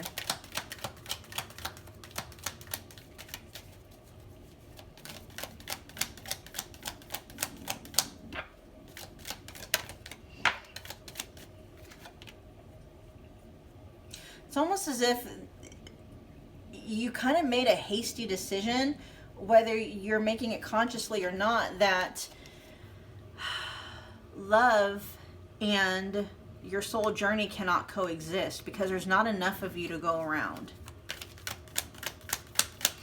And I'm also hearing that there's not enough of you to go around, or, you know, it may also be that whoever, there's kind of this underlying belief that whomever you're with is going to require more attention, time, and energy from you than what you're willing and or able to give. Like, they're going to get in the way of your plans.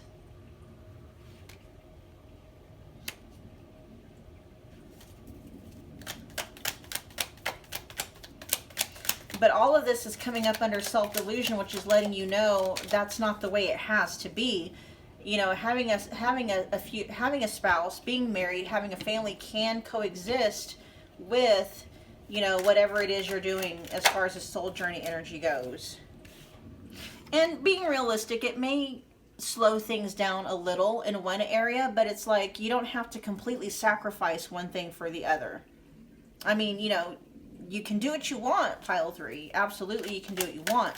You don't have to, though. You don't have to sacrifice completely if you don't want to.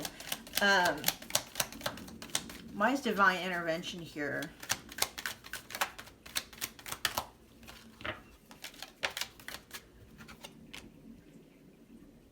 Interesting. We got the Queen of Wands in reverse. See, this is why you feel like there's not enough of you to go around, because you're not in the fullness of your energy. You're not in the fullness of your energy.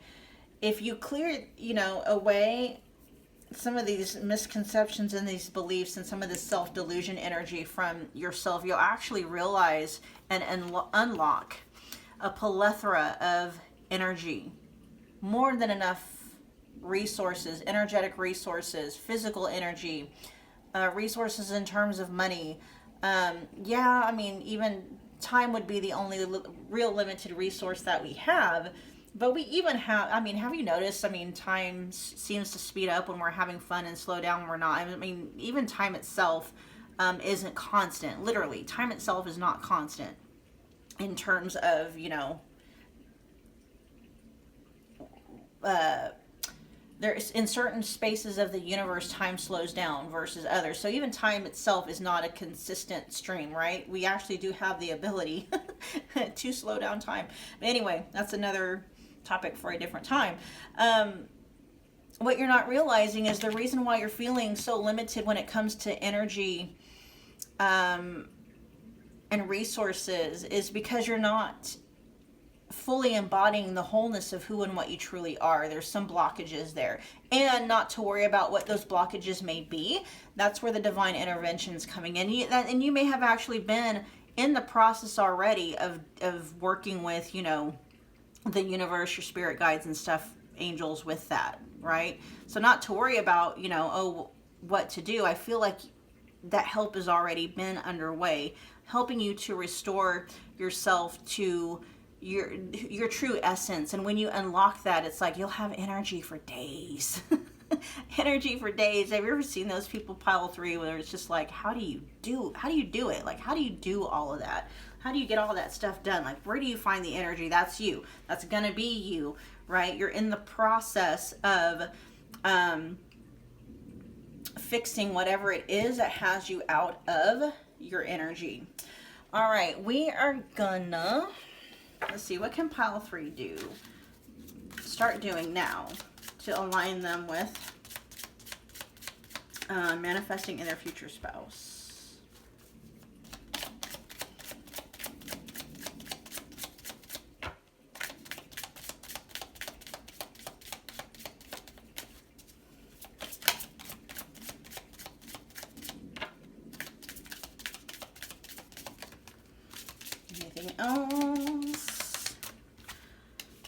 got trapped.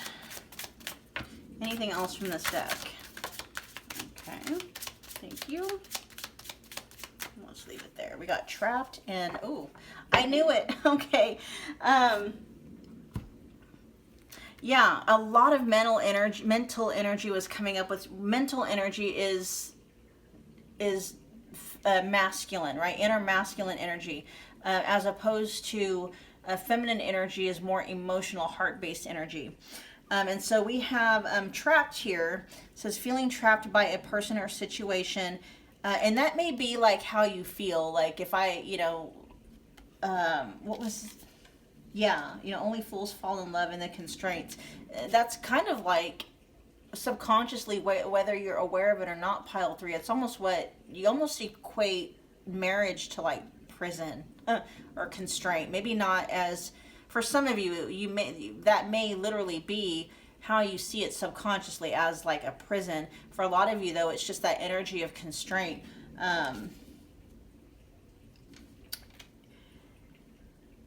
the energy that's carrying is like obedience, needing to obey. There's a disdain there for that word obedience and obey.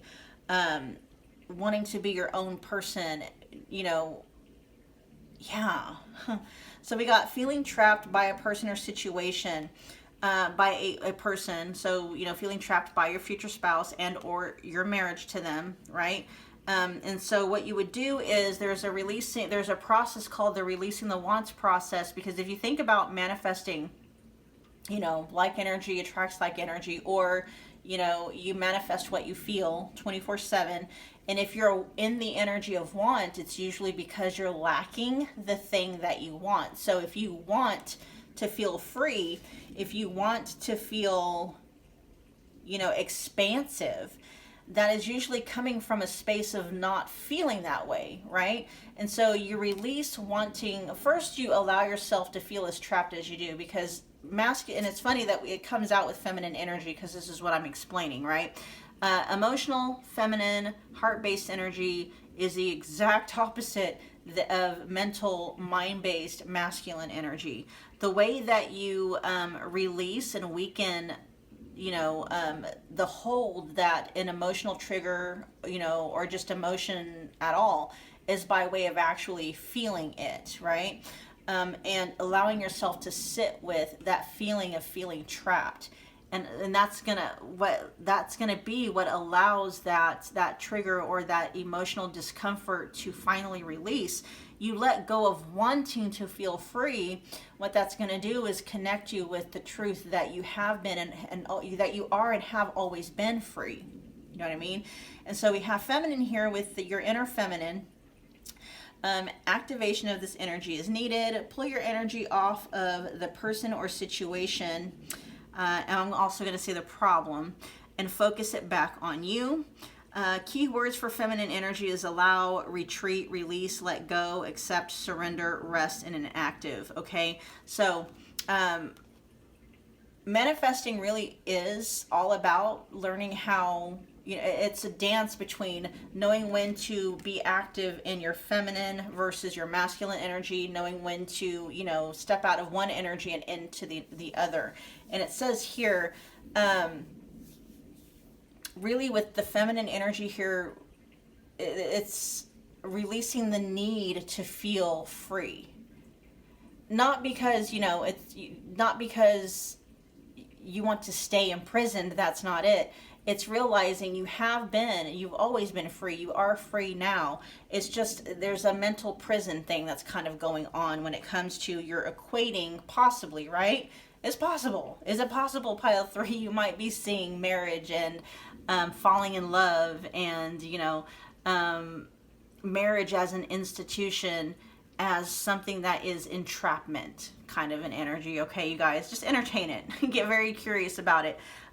Either way, you are being divinely guided, whatever is, and I mean, you're pretty much there. You're 98% aligned. So I would say your spirit guide team, angels, your higher self, God, source, the universe, has been doing a really good job in conjunction with you in getting you aligned to whatever your heart's desire, especially your future spouse. Okay.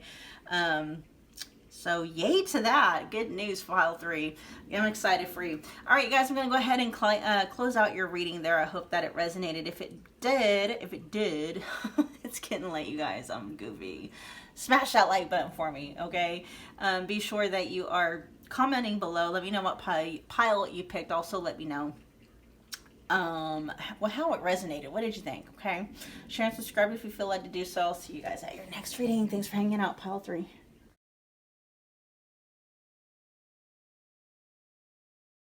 Hello, pile 4. Welcome back to my channel. If you're new here, my name is Michelle. I'm your reader today.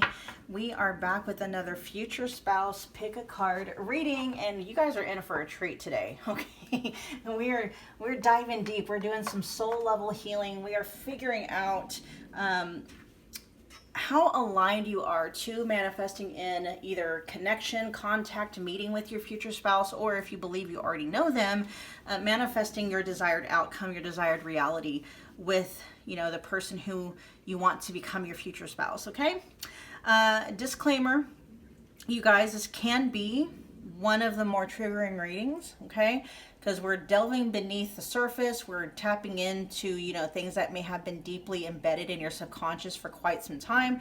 We're talking about karma, possible past life issues. So I'm just throwing that out there. There may be some very triggering topics brought up here. And also, when I talk about manifesting things in, I believe in a manifestation in terms of we are the soul creators, right? I follow something called the law of assumption. If you don't know what it is, look it up. It's amazing. Okay, it's not quite the law of attraction. It's actually better in my own little humble, my honest, humble opinion.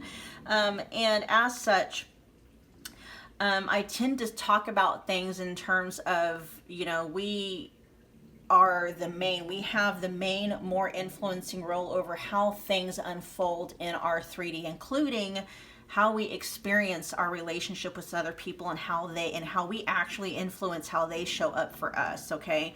And so, I do understand not everybody sees things like that. And I certainly don't want to make anybody mad or, you know, confuse anyone, or, you know, we're all on different journeys and we all have different things that we believe in. That's just what I believe. Okay. And that's what I live by myself. So, you know, I'm just giving you that as a heads up. And if you are very opposed to that and you don't like the idea of you having a very direct role in how other people are showing up for you in your life, or how you are experiencing things in the 3D, then I'm just, you know, I'm going to do you a favor and tell you to go ahead and click off here. This may not be your reading. I may not be your reader. This may not be your channel. I don't want to waste your time. Okay. I don't want to make you mad. All right. So having said that, we're just going to get into your reading. You guys, keep in mind, it's a general reading. Okay. So really tap into your own intuition and kind of, you know, work in tandem with me as this information's coming out. Sometimes I do pop into, like, you know, like past life experiences, but because there are multiple energies, multiple people, you know, coming into this as a collective reading in these different piles, something may resonate for you. If it doesn't, that's for somebody else. Okay. And vice versa. All right. So you guys were drawn to pile 4 and this Epidote Prehnite palm stone, which, by the way, is actually wonderful for manifestation. Like, this is very big on accelerating healing and bringing you into alignment with whatever it is you're wanting to manifest, no matter what it is. Okay. So I'll throw that out there. So Prehnite with Epidote. You can look that up. All right. So we have your main supporting energy here. We have inspiration. I'm actually going to look that up in the book. And then we also have sadness here. Okay. So let's see what this crystal grid here for inspiration. Chrysanthemum stone. What number is that? 23. Let's see what the book says. So inspiration, harmony, and fun. It says, it's time to light that spark and reach for the sky. It's time to be you, be creative, find that inner child and run with it. Chrysanthemum stone is a brilliant stone to inspire and bring a little joy into your life, coupled with golden calcite and quartz. Meditating on this card with the combination of stones will help you clearly see what you need to do to achieve your dreams. And actually what I just saw, you guys, especially with the sadness card here, was the energy of this, you know, joy and inspiration. What was the other one? Inspiration, harmony, and fun. Breaking up these feelings of sadness, okay? It says chrysanthemum stone looks like a burst of energy or the bloom of a flower. You may have been feeling a bit stuck or are taking life too seriously. Break free from the routine and discover new methods of getting away and doing things for you. Pile 4, I'm also picking up on a message where you may have been feeling stuck in a rut. Okay, stuck in a rut. Break free from the routine and discover new methods of getting away and doing things for you. Chrysanthemum stone will help you find your childlike qualities. Looking at life through the eyes of a child means to view the world without stress, limitations, and restrictions. We realize how many more options there are that we were blind to. There are many more directions we can go if we allow ourselves to think outside the box. By asking for the wisdom of the stone to help you, you may get a spark of an idea or find help with starting a new project. You may want to do things with others and get away, or you may throw yourself into creative endeavors. Bring yourself into the present moment and ask yourself, what do I need in this moment? Whatever you choose, ask yourself this: am I doing what I love? It's time to be you and do what makes you feel alive, okay? So that is an in-depth description of this supporting energy, what's coming in to support you at this time, because I feel like what's going on is something's got you, and we'll find out what that is. The blocks and restrictions that are keeping you from manifesting in your future spouse is, I feel like the sadness is sticky, like it's not going anywhere. Like no matter what you try, pile 4, I feel like it's very difficult for you to get through that or get over that, the feelings of sadness. So let's find out where you're at in terms of your alignment with manifesting in your future spouse, and then what the main influencing factors are that are serving as like blocks or restrictions or delays or whatever, okay? So you guys are 75% aligned to manifesting in your future spouse, whether that's manifesting contact with them, connection with them, meeting them, or, you know, manifesting up-leveling the outcome that you want with your future spouse. So we actually have 3. Yeah, we got 3 main influencing issues for you guys. So we've got a golden web tear at the heart chakra. So a golden web tear, how do I want to explain it? It's like your auric field, right? It's like you're encased within this bubble. So you kind of have like an umbilical cord like an energetic umbilical cord that connects you to, you know, source, right? And then you have this, it's almost like, you know, I mean, think about a baby, a newborn baby, and how they're encased in an amniotic sac when they're, you know, when a woman's pregnant with a baby. That's kind of what a golden web tear is. And if there's a tear in the amniotic sac, that's, you know, especially before it's time for the baby to be born, it can be very detrimental. And that's kind of like what's going on here with an auric field that's surrounding you. It's, you know, it's almost like your own individualness, right? It's kind of hard to explain. You got the umbilical cord, your connection to source, it's what powers you, and then it fills up, you know, this auric field. And in a perfect world where everybody is 100% in alignment and there's no issues, you know, no subconscious programming causing issues and stuff like that, you know, the umbilical cord is 100% intact, right? The connection to source. And then the auric field, there are no tears, there's no leaking, you know, manifesting powers and stuff like that. And so if a tear in this auric field happens, it usually happens, well, not usually, it does. It happens along, you know, one of the 8 chakras is usually where the tear happens, one of them. And it's like you're leaking manifesting power from that area, right? And so for you guys, your tear came up along the heart chakra, which does obviously influence your relationships with others and your relationships with yourself, okay? And we'll delve more into these energies here in a minute. Something else that came up, you guys, is a soulmate contract that actually originated in this lifetime. Now, when these come up as blockages, we're not talking about a soulmate contract that was made between your higher self, okay, your quote unquote self that is beyond time, space, and matter, you know, before you incarnated here. And we're not talking about a soul level agreement that was created beyond time, space, and matter. We're talking about an agreement that was made, you know, in this lifetime, in your physical body. And it's having a negative impact on manifesting in your future spouse, okay? And the first thing that came up, you guys, was twin flame.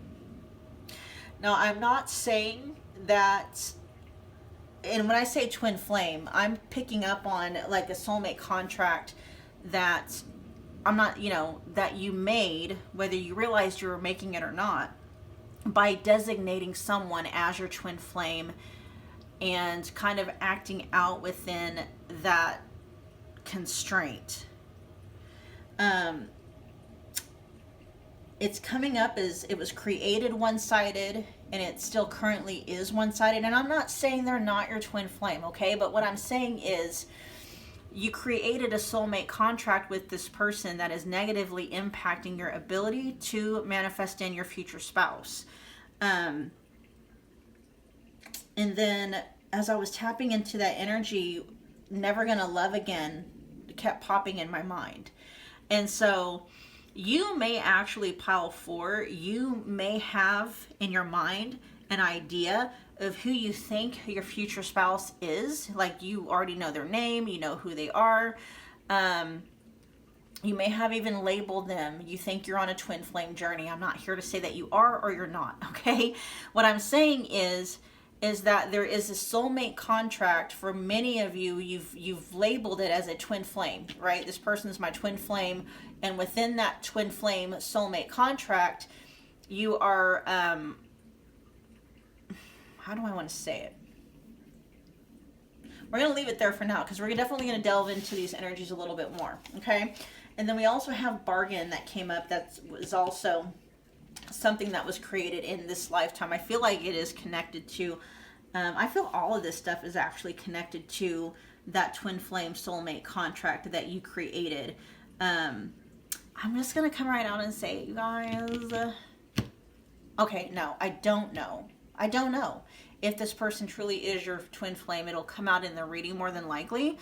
You know, just adopt an air of curiosity to whatever comes out here. You don't have to accept it. You know, you can reject it if you want to. Definitely use your intuition to figure out how to put this in context, okay? So we're just going to get into the reading. Tell me about these main influencing issues here. The golden web tear, the soulmate contract. I actually want to get into, tell me about the truth about this soulmate contract. Tell me the truth about this person. What's the truth about this connection with this person?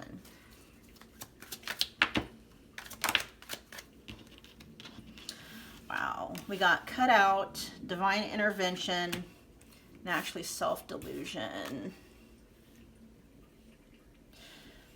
We're going to get a couple more. Tell me the truth about this connection with the person pile 4 made this soulmate contract with during this lifetime. What's the truth of this connection that pile 4 needs to know?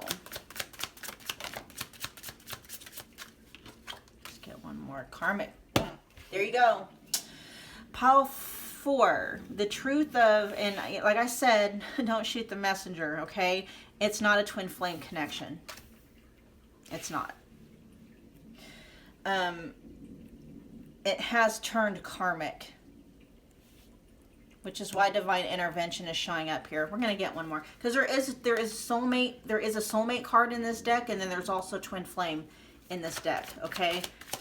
Oh, phone call. There was one more that wanted to pop out too. Fights. I'm actually going to put these over here because I feel like, so we also have phone call with expression of interest, wanting to talk, and communication is key. And then we got fights with arguments, creating drama and moments of tension. So I'm kind of curious as to what those have to do. And then we have first love at the back of the deck. I actually want to get one more card over here though regarding show me the truth of this connection. I may not need any more though, because that karmic connection pretty much summed it out. Is there anything else pile 4 needs to know about their connection with whomever they made this soulmate contract with?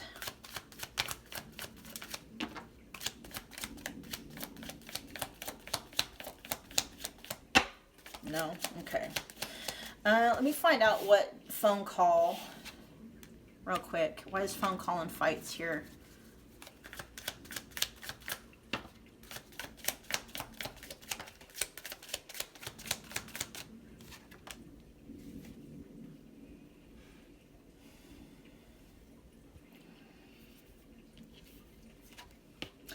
Pile 4. I feel like you've been stubborn with this.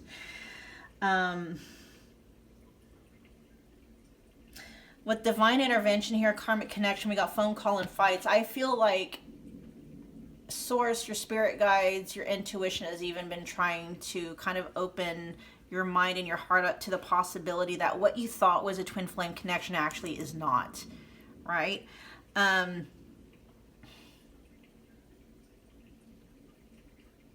Now, of course, you know, spirit guides and stuff, they know where you're at on your journey, on your soul journey. So they're not going to get, you know, they're not going to get annoyed or frustrated with you or anything like that, you know. But there is this feeling for you, you know, where you're going back and forth, may not even going back and forth, like you're fighting tooth and nail about this twin flame thing. And you know what? That's your right to do. Even now, you can choose to reject this message if you want to. That's fine. And this is the message, though, that's coming up for you in regards to manifesting in your future spouse. It very well could be pile 4. Who you believe your twin flame to be may actually not be your twin flame at all, may have become a karmic connection, and whomever this person is that you believe is your twin flame is not your future spouse. Okay. And there may be everything within you is just wanting to reject that, and that's okay. The divine intervention, what this is coming in, we have the energy of self-delusion here too. It's like not seeing things clearly. Not being willing to see things clearly, lying to yourself and false notions about things. This feeling that just because you feel as intensely as you do about somebody doesn't make them, you know, a twin flame. You can feel as intensely towards a karmic connection. It's just like you don't, you know, you're not really quite sure. I mean, I do hear people say, you know, when they come across a twin flame, it's like they just know. So you could have felt things for this karmic connection. They could have felt very familiar to you. That could be because, you know, they were supposed to. It's karmic connection. Could be from a past life. And, you know, you may have taken those things to mean this is my twin flame. And you may have, that's maybe what you want, you know. I'm just going to leave it there. Okay. We're just going to leave it there. Allow yourself to kind of entertain the idea, the possibility. You can go whichever way you want to go with it, pile 4. Okay. This is the energy that's coming up, though, in terms of what is blocking you from being able to manifest connection, contact, meeting, or leveling up with your future spouse. There is a possibility that the person you believe to be your twin flame is not your twin flame at all. It's more of a karmic connection, and that person, you know, that is a karmic connection is not your future spouse. Okay, and I am going to get more. We got Love Bomber. I'm not, you know, I'm sure they made you feel very strongly, very intensely, and I can see how people get very confused when it comes to that, and wanting, you know, and wanting to buy. I get it. I get it. I really do. Tell me about pile 4's future spouse then. What else is here with, okay.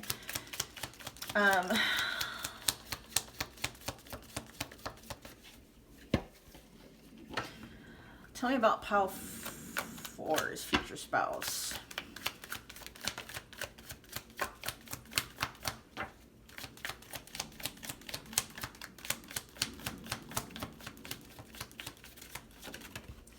Actually, I think I want to try a different deck. Yeah, I'm going to try a different deck, actually.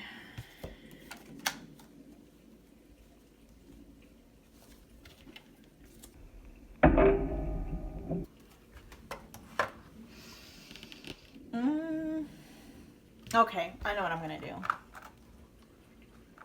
I'm going to tell you who they actually are. Who your future spouse truly is. Who is pile 4's future spouse? Who are they? Tell me who they are. Picking up on a lot of Mars energy, so they may have Aries dominant somewhere in their chart, possibly Scorpio.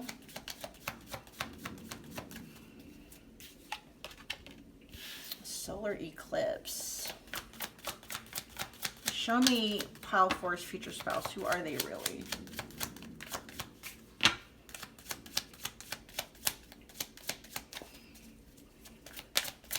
I just saw Sagittarius.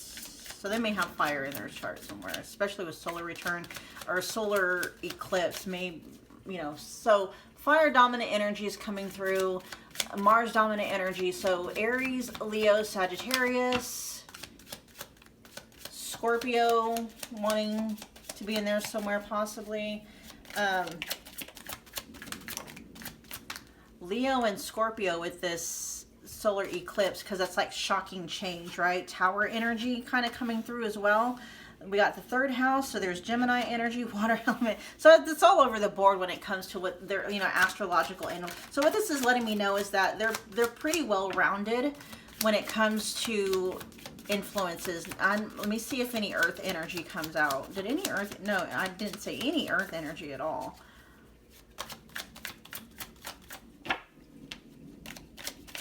Give me one more. Show me who pile 4's future spouse is.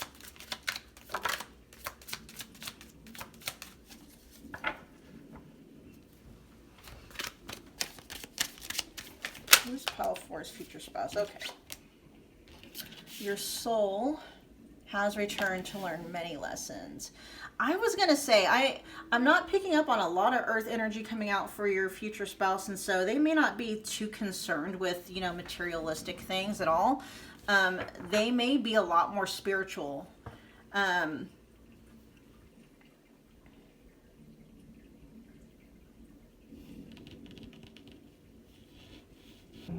Intuitive, yeah. Intuitive, emotional, in touch with their feelings, and they trust their feelings. I want to see why this shocking, the shocking energy is there. What's up with that? Why is the shocking energy there? Actually, does that go there? Yeah, okay. Tell me about shocking energy.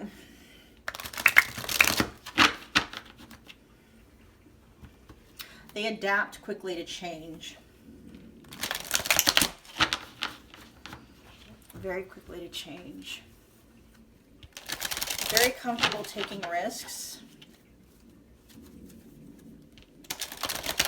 I'm not, Scorpio energy is the only fixed energy I'm coming up, and it's not the most dominant of energy. I'm actually picking up, no, I said Leo. Leo's fixed as well. So, I mean, that may be in there somewhere. Why is solar eclipse here? Tell me more about solar eclipse. Anything else for solar eclipse? No, okay. Oop. The King of Wands. Okay. Definitely, they're going to be the divine masculine, okay? That's their thing. They're the divine masculine.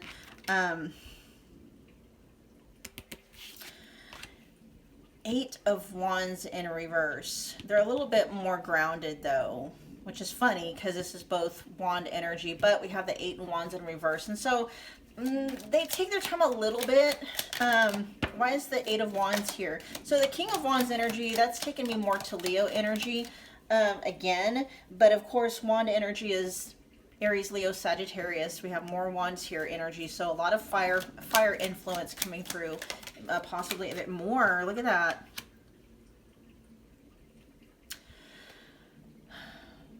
I'm hearing slow and steady wins the race, which is so... Okay, so this is kind of like how they are when it comes to shocking events, fast changes, leaving what is familiar, new chapter. There's still, when things like that and unexpected events happens, because that's one of the things we need to know about a person is how they react when it comes to not getting what they want, facing challenges, you know, unexpected occurrences happening in life that may be difficult to deal with, right? That's really what brings out a person's true personality, and your person handles it like a champ. Okay, your person deals with shocking events, immediate changes, sudden changes, challenges like coming out of nowhere, with the confidence and it's confidence, it's stick-to-itiveness, it's, you know, almost Emperor energy, almost. But with King of Wands energy here, it's like they never lose their sense of balance. They never lose their sense of confidence. No matter what happens, whatever challenges they may be facing, expected, unexpected, or whatever, they know how to handle it the right way. They don't rush to any, you know, quick decisions. They actually slow down. They'll actually slow down, take a good hard look at things before they decide to move forward. Okay, which is actually really healthy. Very healthy. What's the third house here for? So your person is also really good at communication. They value communication. So the third house rules the mind, the thoughts. Social media, that might be how you meet them. They may be an influencer on social media or just have a very active social media platform. Very good at communication. They may be active in their local community. They may be in early education, very active in social activities. And with this King of Wand energy, especially fire energy, they may actually be very popular, okay? They may be, why is the third house here for pile 4's future spouse?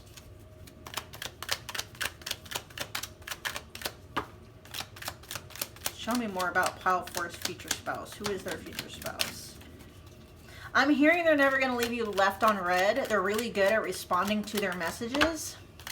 That may have been something you experienced the opposite with this other person. May not have been, they may, you know, this past person or this person that you believe your twin flame to be, whether they are or not, you know, neither here nor there. I feel like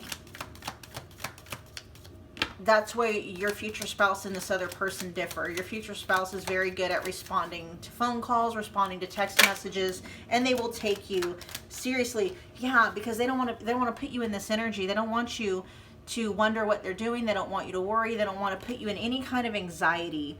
They actually care about what you think and how you feel. Why is the Nine of Swords here? They learned very early on that communication matters. It's important within the within the context of any relationship, not just romantic relationships, but especially in romantic relationships, right? They learned that.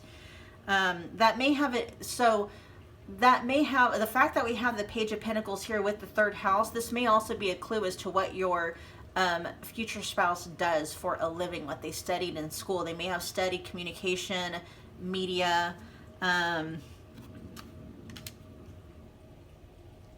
stuff like that. Why is water element here?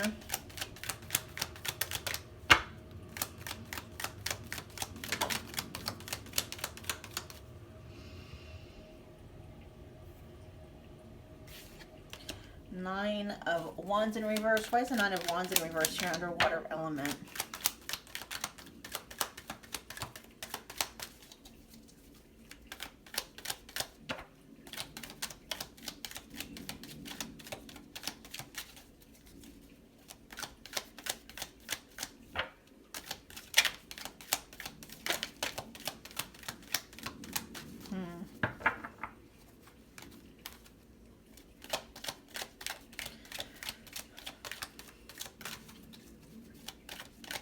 Why is the Nine of Wands in reverse here regarding the water element?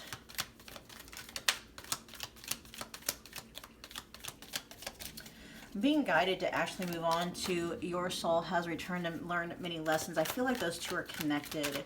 Why is your soul has returned to learn many lessons here? I feel that's part of like your future spouse right now. I feel like they've mastered air energy, mental energy, mind-based energy. They've mastered communication. They've mastered even possibly fire energy, you know, taking action, doing whatever it takes, acting on, you know, creative impulses and stuff like that. I feel like they're in the process, though, of learning to better handle their emotions. Yes, we got Sagittarius and we got Temperance in reverse, and then that's what they're in the, yeah, and then here we have, look at that, Queen of Wands in the upright position over here, matching. So yes, your person is in the process now of learning to balance their inner masculine and inner feminine. Okay, more fire energy coming out here. Fire energy is all over this reading, all over.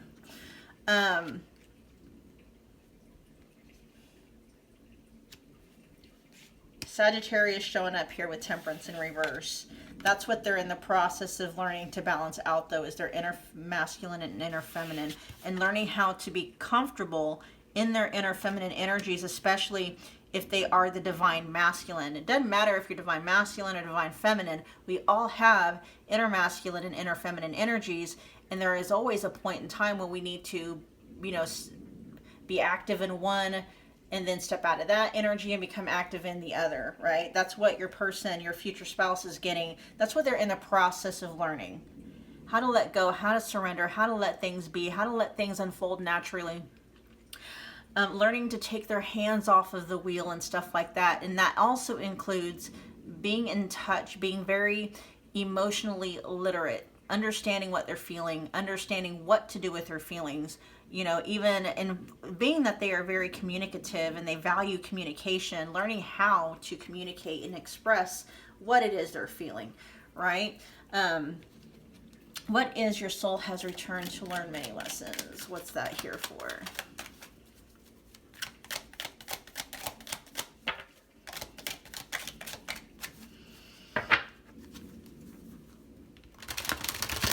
I'm hearing easy like Sunday morning. Your connection with this person, with your future spouse, is going to feel a lot easier than what you've been used to in the past, pile 4. Okay.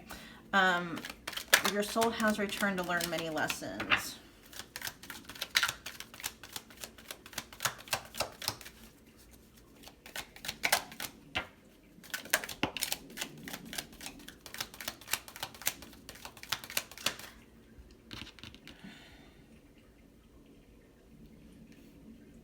Definitely a sense of unfinished business. I don't know if that has anything to do with just you in this connection.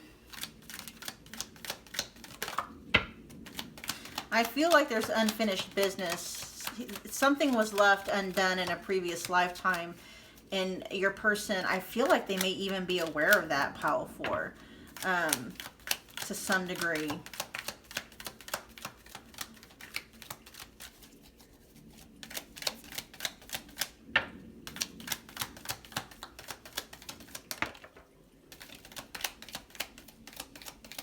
I got the 6 of Wands. Wow, all this wand energy.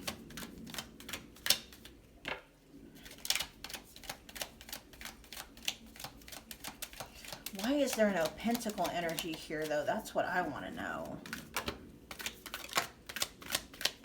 It's coming. That's what I hear. Oh, there we got the Nine of Pentacles. Well, we got the Page of Pentacles there. Then we had the Nine of Pentacles come out with, it's the Four of Swords. And before those two came out, I heard it's coming.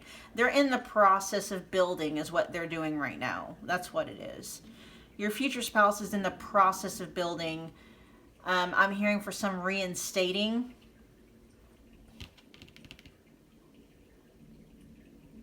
The seed is resting in the ground. So yeah, it's not that it's not there.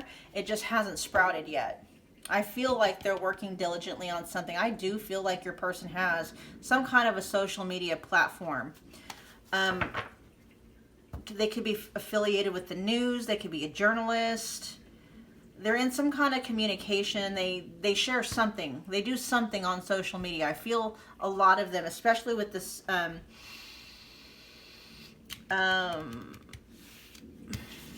the Six of Wands here in the upright position, the Queen of Wands in the upright position, the King of Wands in the upright position, all this wand energy.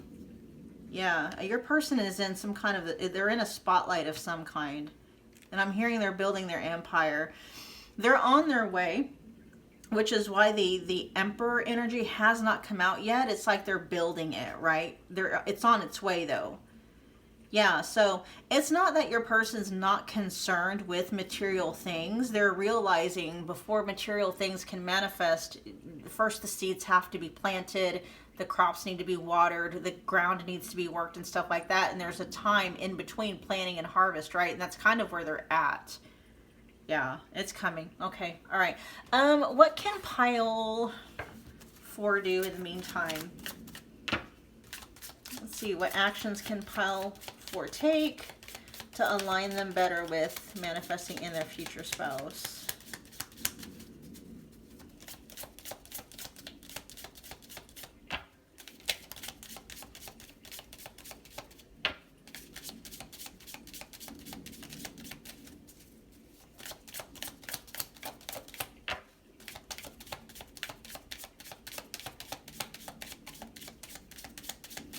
Being guided to use a different deck, actually. Oh, okay. No problem. Ooh. Manifestation says dreams manifest into reality. Your manifestation is close.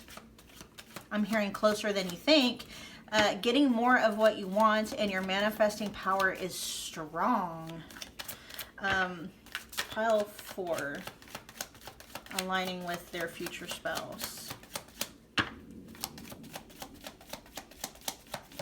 I'm hearing like you don't have to let go, you know, of the twin flame if you don't want to, but you're going to be better served to more or less focus on the feeling. What feeling did you experience with your quote-unquote twin flame, or the person that you believe or believed to be your twin flame? What feeling was that?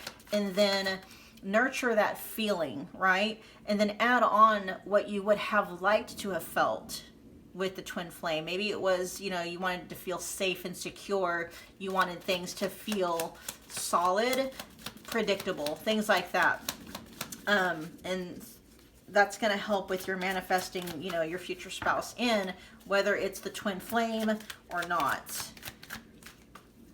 And letting go of that belief that you're never going to fall in love again, letting go of the belief that you can never feel like that for anybody else again.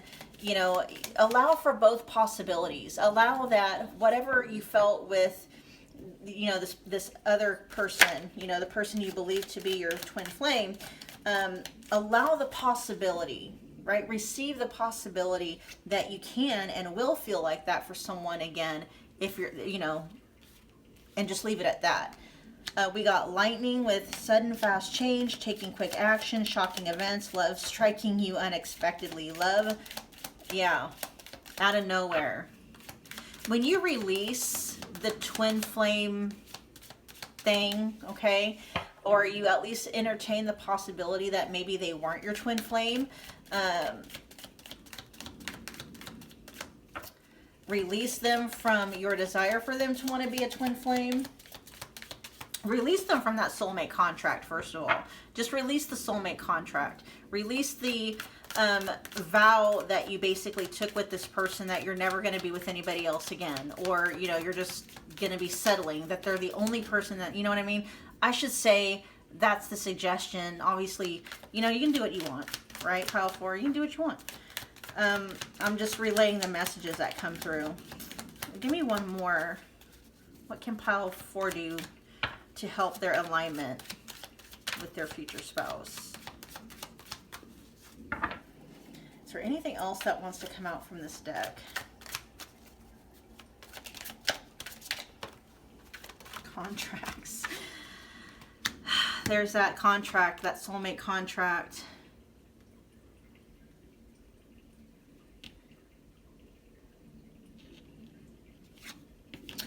And with self-image, it's like,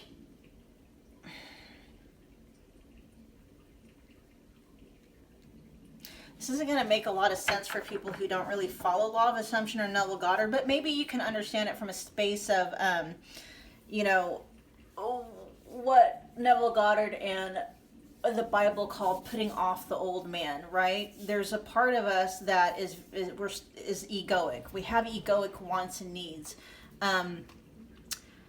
And a lot of the times when we are still stuck or unconscious, or we're still operating under the program of that distorted ego, the wounded ego, or the old man, you know, that ego has its own wants, its own desires. And a lot of the times that's kind of where we get tripped up, because we think what we're wanting is coming from a place of divinity, and it's really not. It's coming from a place of lack.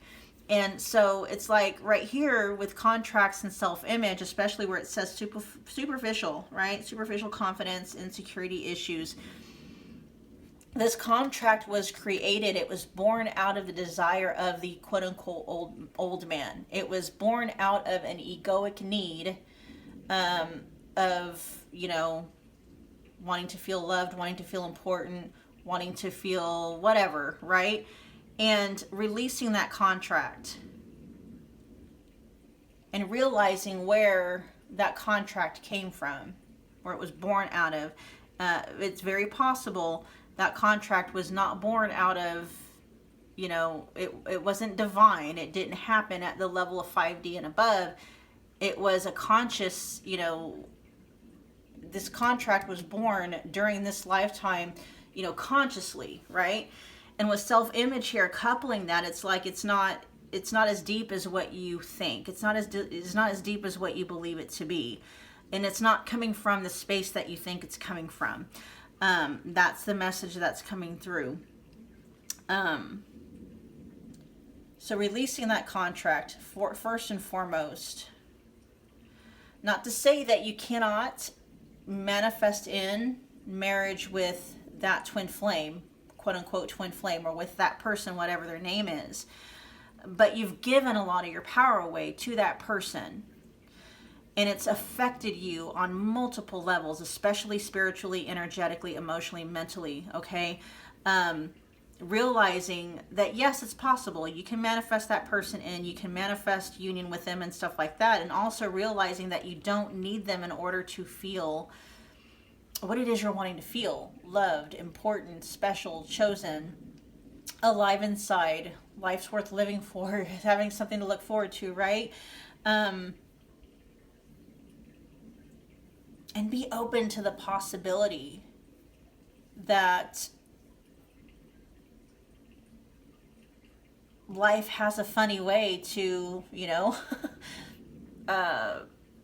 surprise you in good ways, and maybe even be able to give you above and beyond what you thought you wanted. You know, you don't have to completely close the door to anything if you don't want to, especially this person that you believe is your twin flame, which I am just going to say largely the energy that's coming through in this reading for many of you guys is that person that you believe to be your twin flame is not. It was very straightforward. It was coming out as a karmic connection, right? That's just the energy that came out. And at the same time, you know, realizing that you are a divine creator, you can absolutely manifest that one specific person if you want to. but just make sure that you are reclaiming your power and realizing that you don't have to constantly, with this person being absent in your life, have their absence throw you into this perpetual state of sadness. You're way more powerful than that. All right, Pile 4. I'm going to go ahead and end your reading there. I hope that it resonated. If it did, be sure, you guys, to smash that like button. It's a wonderful way to energetically donate to the channel. Also, be sure that you are commenting below. Let me know what pile you picked. Let me know how it resonated. Let me know what you thought. Share and subscribe if you feel led to do so. I'll see you guys at your next reading. Thanks, Pile 4.